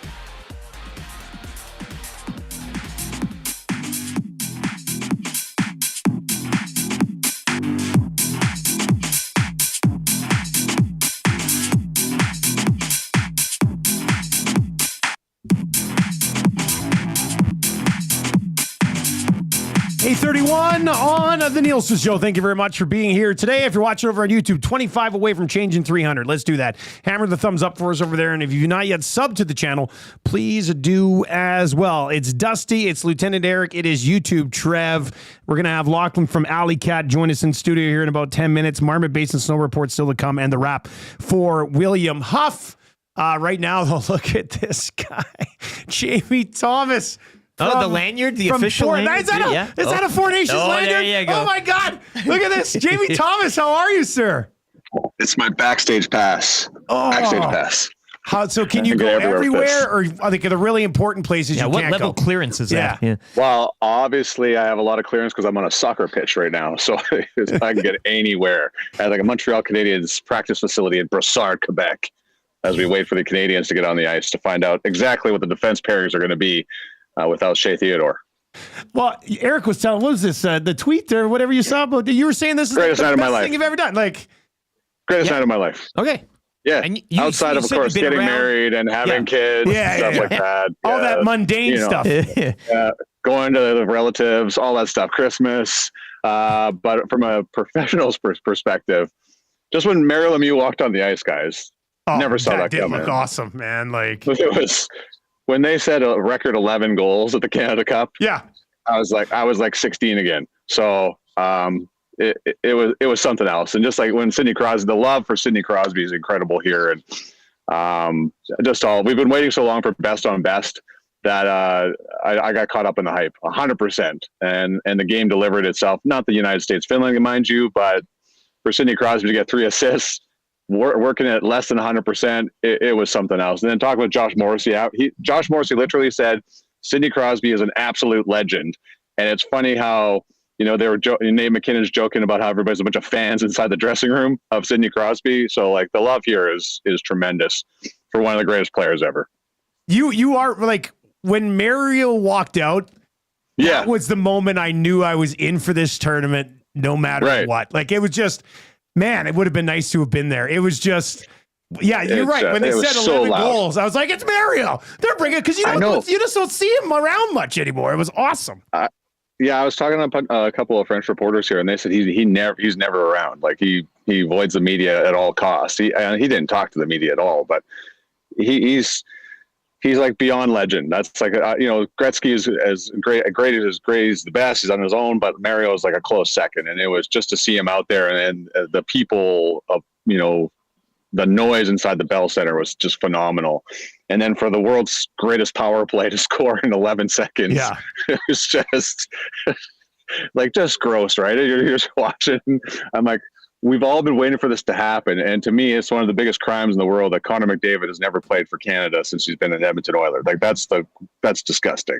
You know what I mean? And then Pierre LeBrun writes that article about the nuclear lineup to send McKinnon and McDavid together, and they're in overtime. You couldn't write it any better, guys. And it was just the best way to reintroduce ourselves to best on best involving NHL players. And especially after hearing the World Cup's coming in 2028, it's just great feelings going on here as we wait for the rivalry Saturday here in Montreal. Yeah, the most anticipated power play of all time took 11 seconds to score. Yeah, it was an and that's all we absolutely got. beautiful goal. You know, like, that's all we got. It was just like, incredible. We might not ever see it again. It was just you get all pumped up. It's like going to a Mike Tyson fight, spending $1,000 to finally knocks the guy out in 8 seconds. So it's just like that's basically what it was for everybody. But who cares? I saw it worth live. Every penny. Yeah, every second of the money that I spent. Yeah, exactly. Which is zero. Which is $0. Yeah. Jamie Thomas with us out there covering the Four Nations right now. You mentioned waiting to see what happens. What do you think they do with the blue line here now? I mean, you're not going to change from Taves and McCarr, right? You already have that match. Yeah, I felt Parayko. I thought Parayko and Morrissey were just fine together. So I just think, Sanheim goes in and plays on that third pairing with Drew Doughty. And that, like, how about the classic quote from Drew Doughty? I didn't see the goal. I felt it. Like, that's like the goal in overtime. Like, there's like, it's a quote machine coming out of this place daily with all the stuff that's happening here. So it's just, I left Winnipeg following Islanders Jets. As you all know, the Islanders just doesn't get the old heart going as much as it used to back in the 80s. So to have what's going on here it's been nice. Okay, so would you stick with Binnington, or would you go to Adin Hill for a game and then see what's up? I don't think you change, because as much as people want to be critical of Binnington, did he not make the saves that were required to win a hockey game in overtime? Like, I thought he was great. I don't think you have a chance on the tying goal. I don't think you can fault him on the other ones. I felt there was a couple of tips there as well. So I think you go back with Binnington, because I don't know how you just look at him and go, okay, hey, you won us the game, you helped win us the game, so we're gonna go with Adin Hill. You're welcome. Thanks for being here. So I would stay with Binnington.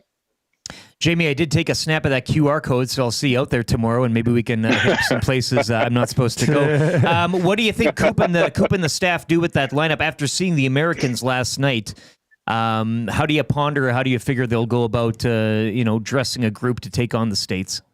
Yeah, I'm always hesitant to change a lineup after you win.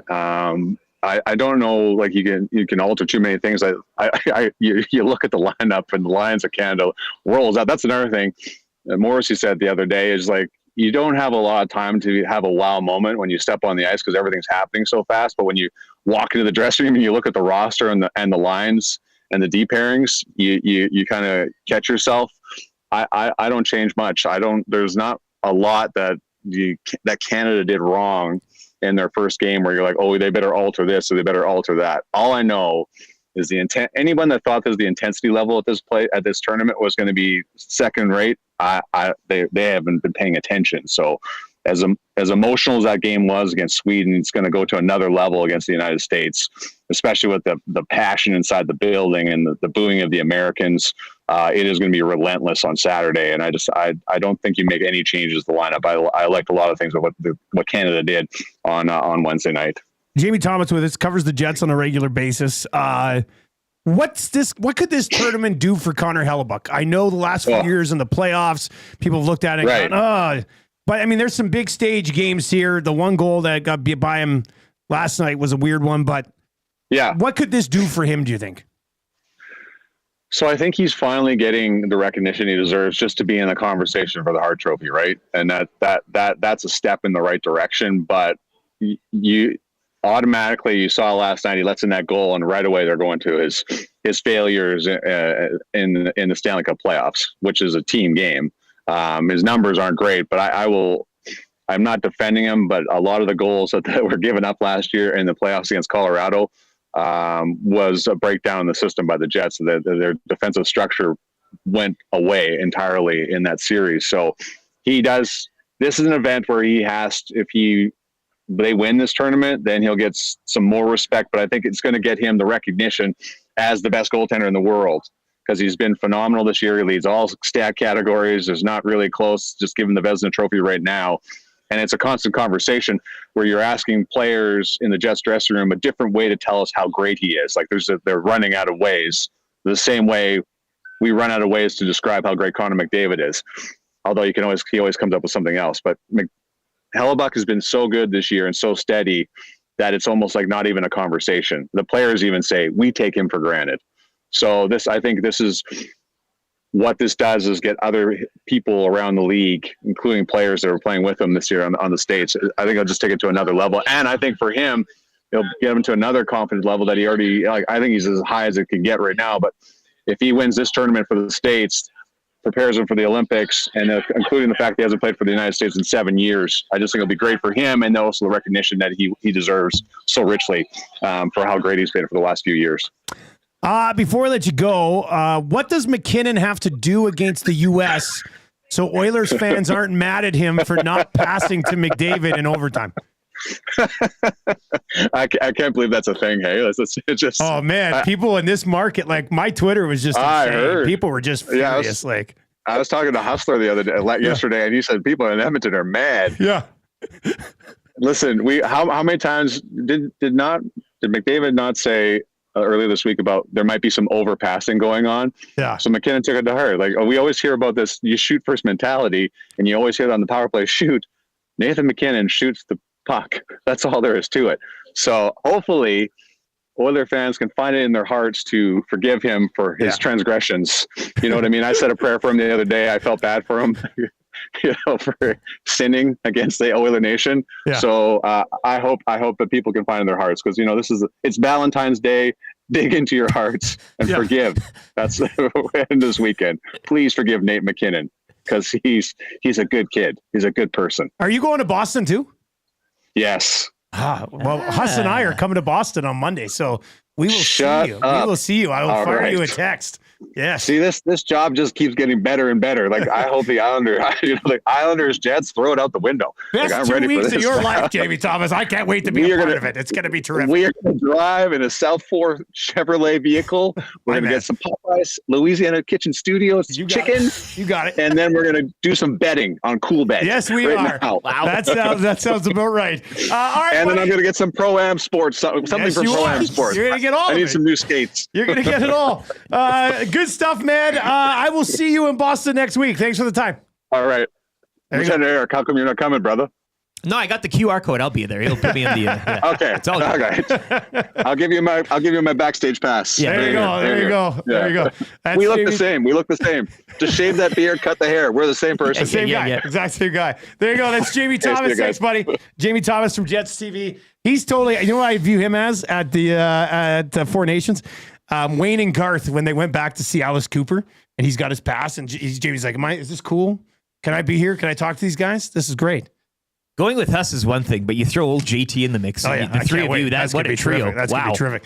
All right, we're going to get to Beer of the Week for Sobeys and Safeway Liquor. Trev, you got the beer song? Give me the beer song. We're going to get things set up here. Lachlan from Alley Cat's going to join us in studio here. We'll dabble into what's the latest coming out of our great partners over at Alley Cat. Let's go there. Give it to me, Trev.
All right, 8:44 on the Nielson Show. Thank you very much for being here today. If you're watching over on YouTube, hammer the thumbs up for us. And yeah, Jamie Thomas is absolutely tremendous guest. Love having him on. Used to be with us on a regular basis at 1260 till our boss was like, why are you having this guy on?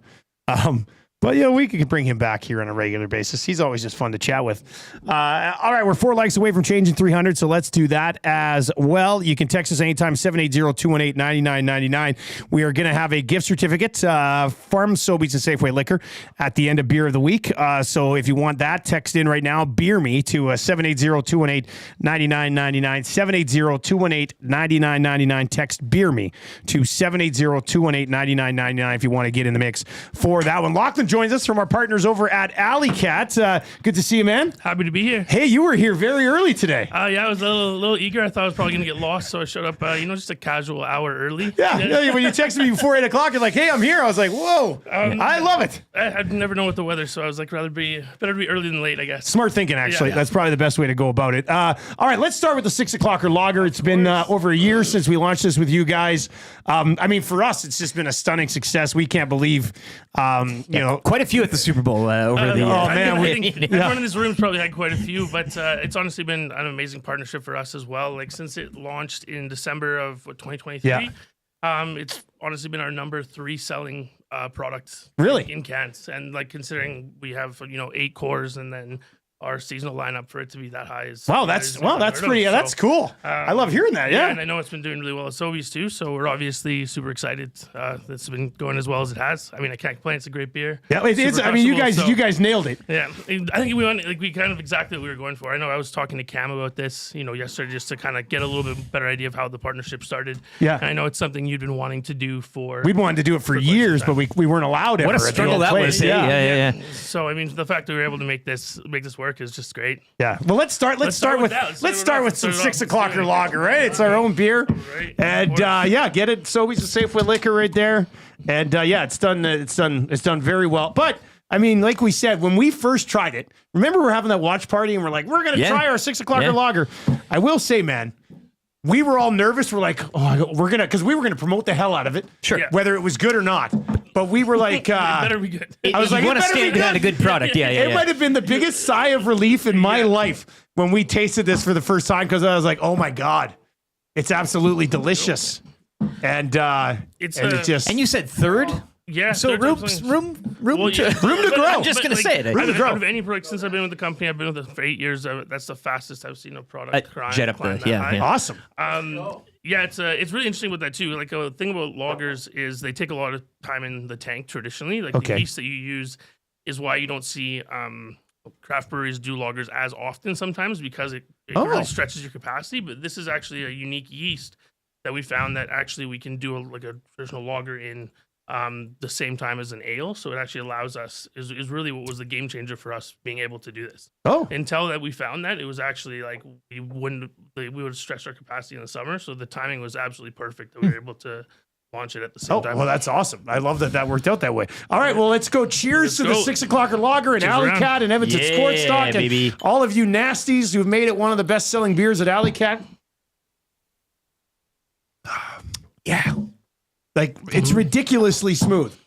And just to note, it's also on, it's going to be on sale at Sobeys starting today till the March 19th. So it's on for $12.99. So go load up. Obviously for the next month? Yeah, for the next month. So obviously load up tomorrow before the big game. Yeah, definitely. All right, 6 o'clocker lager right there. That's perfect. All right, what do we got here? This is the Beer of the Week special, right? So this is the Beer of the Week special. This is our variety pack. So it's going to have a mix of 2 of our most popular fruit beers. So you have the Main Squeeze and the Apricot. And then our 2 more hop-forward beers, which is going to be our Fruit Hopia and our New Moon Hazy Pale Ale. All right, let's dive into some of those as well. Nice little treat here. There we go.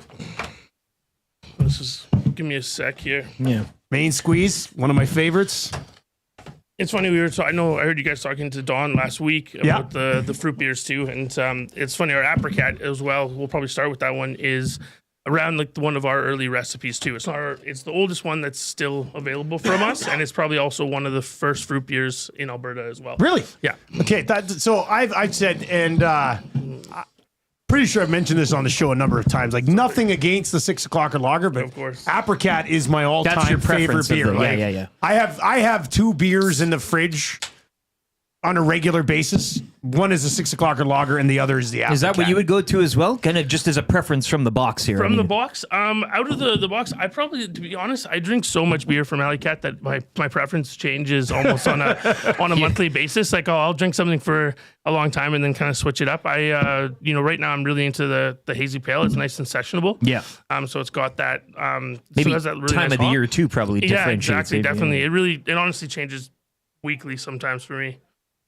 Yeah, this We'll start Apricot with is a that. great barbecue beer for me in the summer. This Like is it's the just one. everything. Like I absolutely love this. It's just Trevor, you've had Apricot before, have you not? Like, yeah, it's absolutely amazing. Yeah, I would argue it's one of the first beers probably introduced a lot of people to craft beer back It when, would have back had when to we have were been, kids. right? Yeah, because I mean Edmonton, we were being Edmonton's like original craft brewery back when we started in '95. There really was just us. Yeah.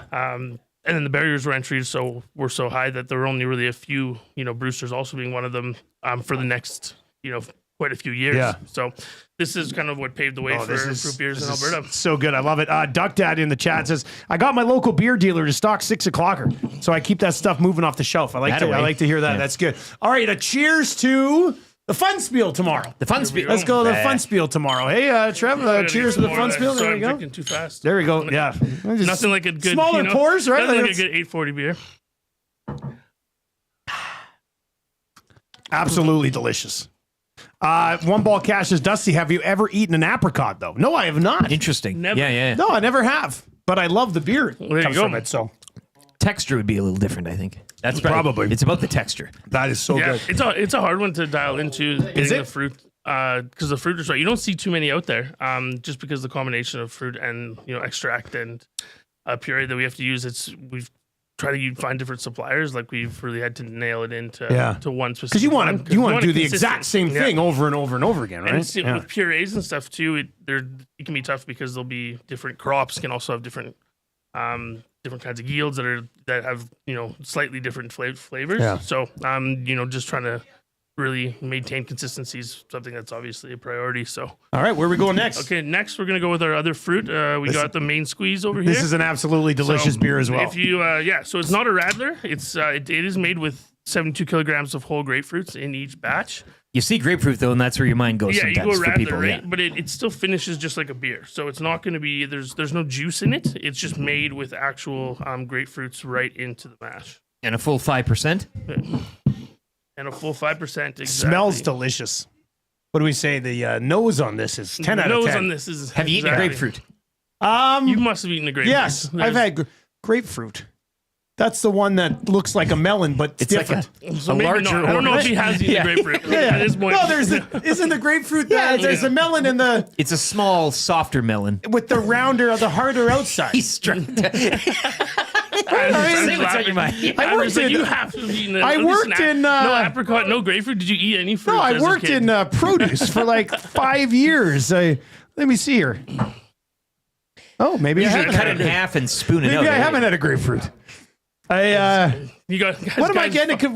There's honeydew and what's the cantaloupe. big cantaloupe? Yeah. There you go. That's what you're thinking. I thought grapefruit was a cantaloupe. Easy mistake. Easy mistake. Anyway. By nobody, but Grapefruit looks delicious. well, it's cheers to up, Yeah, up in your fruit intake. Yeah. you know? Cheers to the cantaloupe. Yeah. Cheers to health. To the cantaloupe. Cheers to health. Cheers to health and wellness. Oh man, Yeah, I love that one. That's really Yeah, good. it's great. It's a good breakfast beer. Not That like is the so good. sharpness of actually eating a grapefruit. You kind of get sometimes you get that tart taste, but Yeah, but it's still like it's not overly bitter, which exactly. is really nice. Yeah. Next up, we can do. Let's go with our hazy pale. So this is our session. It's a hazy pale ale, basically meaning it's more sessionable than an IPA. So rather than it's still going to have a lot of the tropical fruit notes that you get from the hop, but it's not going to have that crazy, insane bitterness that you would get from a straight IPA. But being a hazy pale ale, it's still going to have that hazy color, and then still get, like I said, those notes off the hop, but without being really bitter. And then it's we lowered this to a 4.2%, so it's a little bit more drinkable on a large scale. Well, I got confused. I know, no, But but it's, you know what? I've had grapefruit sometimes when you go for like a fancy breakfast. Yes, and they'll there's cut a it. fruit tray. okay, yeah. Actually, you know where I've had grapefruit? No, it's all coming back. No, and airplanes, when I'm sitting up in premium, they'll give you like a breakfast. Yeah. And it comes with like Continental, and it comes you with get a like little one grapefruit in there. sausage and a little egg, but there's triangle of- pieces of grapefruit in the fruit jar, in the fruit cup. I mean, I'm wondering, like, your vitamin C deficiency must. No, I take two. I take two vitamin Scurvy C. on there, boy. Boys, I take 2 vitamin C pills every morning, and I have a men's one a day. So I'm getting all the vitamins that I need. We don't need any fruit. We're good in this No, building. men's. Have you seen the back of a men's one a day thing? Yeah, they're chock It's full. got yeah. everything. I don't know how they do it, and it's a gummy. It's terrific. All right, Well, cheers into this. vitamins. Vitamins. There we go. Cheers to vitamins. Hey, that's Chock full of them. Yeah, There yeah. we go. I just want to say thank you. It's been an absolute pleasure. Couldn't think of a better way to start off my morning. No, and a Friday nonetheless. Eh? Exactly, Lachlan's right? going to be passed out on the couch. I'm going to have to text Cam. I'm going sorry, to Cam. hey, you got to come get Lachlan, man. Not making it into the off day. Well, it's suiting on being on Valentine's Day for my one true love. There you go. Yeah. Yeah. Oh, that's nice. Yeah.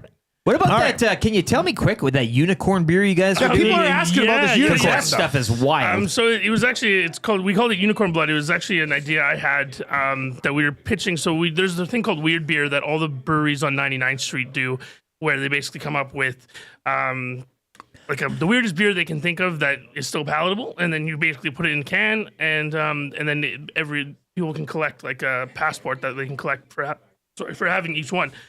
So I really like taro bubble tea personally. So I was like, you know what would be a really weird option is doing a taro bubble tea beer, but I was like, we got to make it purple. And we were trying to figure out ways to make it purple, and so we ended up finding like a food grade. I thought you were going to say I found a unicorn, killed it. Yeah, Well, that's exactly it. extracted the But, blood. it ended up being this crazy glittery purple color that just was it flew off the shelf. I think we sold out. It was only really available in the tap room. We sold out in about a week. No way. It looked wild. It was and it was I think more just for the gimmick, but it was a really cool beer to make. Oh, that's for neat sure. to find things like that. Yeah. Yeah, and it's it's exciting to be able to do stuff that's a little bit out there and different too. Right? Yeah. All right. Let's do this other one we here. got the last one here. We sorry. got to get moving here. We're back You guys to will my get bad. it in. We We'll still got a get it beer in. report. We got or a snow report. I say Well- beer report now. Well, now it's you. All right. So what do we have here? What's All right, so this is the last one. This is called our Fruit Hopia. It's a tropical IPA. It's going to be, basically, it's a West Coast IPA that we then fruited with some nice like pomegranate, pineapple, and other kind of tropical fruits. So it's going to give you basically, you're going to get a little bit of the hop like in a traditional IPA, but then you're going to get really amplified fruit flavors that really kind of amplify full the notes of the bouquet. hop as well. So yeah, it's kind of a unique style. We wanted to kind of play off of, fruits are really what we're known for. So we wanted to take an IPA and kind of do our twist on it. All right. Well, okay. Cheers to Canada and the United Yeah. States. Canada, Cheers. USA. The greatest hockey Best tournament for we've ever last. seen in Yeah. our life, eh? And this is on sale. The variety pack's gonna be on sale for $24.99. Oh, that's a lot going on there. It's nice. Yeah. It's $6 off for the week. Man, that's so really good load too. up at $6 Safeway. off this thing. Yeah. Sobeys and Safeway Liquor. And then quickly, let's just promote this Yes. quickly. What's this? What do you guys got going so on? this is basically it's a collaboration we did with Kuma that's going to be available exclusively at Sobeys come March, the end of March. Sorry, like basically the first weekend of April. Basically, what we're doing is we're launching it at Sobeys again as an exclusive beer for them for the first 2 months. So it's a cold IPA, which is really cool about this is Well, we got to basically- try it. We have to try it. I know we're running out of this clock. We got to try it. I mean, it doesn't come out until March. We got to try it. Valentine's Day. Yeah, it's Valentine's Day. I mean, They make the lawn chairs, do they not? Hey, is that the? I Yes, got a pair of those. exactly. Yeah, they're really good. So they've been great partners of ours as well. And so we do a beer with them every year. And this year we did a cold IPA. So what it is a cold IPA is basically an IPA that's made with a lager yeast. So it's going to have the hop notes of an IPA, but it's going to be clear and kind of sessionable like a lager. So it's going to be a lot less malty, not nearly as much of that like kind of sweetness that you get from the malt. Okay. That's why the color is just nice and clear. Yeah. And so it has that like crushability of a lager, and then but also with the flavor from the hop. All right, so this will be available only at Sobeys starting in March. Yes, right now you can find it at select liquor stores, but come March it's going to be at the end of March it'll be exclusive to Sobeys for 2 months. All right, perfect. Cheers. Hey, here's the Valentine's Day, boys. Here's the Valentine's Day. Yeah, love it. I mean, you guys don't miss This is delicious as well. Yeah, it's great. No, It's you're actually, genius. that's probably I'm talking about one of my favorites right now. That's for We went definitely 6 on for the 6 list. today. That's bold. Yeah. I left a bunch on the out there for you guys, so you guys can all enjoy Ooh, some that's more. exciting. after the All show. right. Perfect. Okay, well, thanks for coming in, man. We'll let you slide out. Thanks, man. Yeah. Well, yeah, we're going to get to, we got lots to get Thank to you. here. That was Lachlan from Alley Cat. Obviously, Alley Cat, one of our main partners with the 6 o'clocker lager. Awesome to hear that's become their third highest selling beer since launching last December. Absolutely terrific. Thank you for the support. Keep buying the 6 o'clocker lager on special for the next month. Let's get into your snow report right now from Marmot Basin.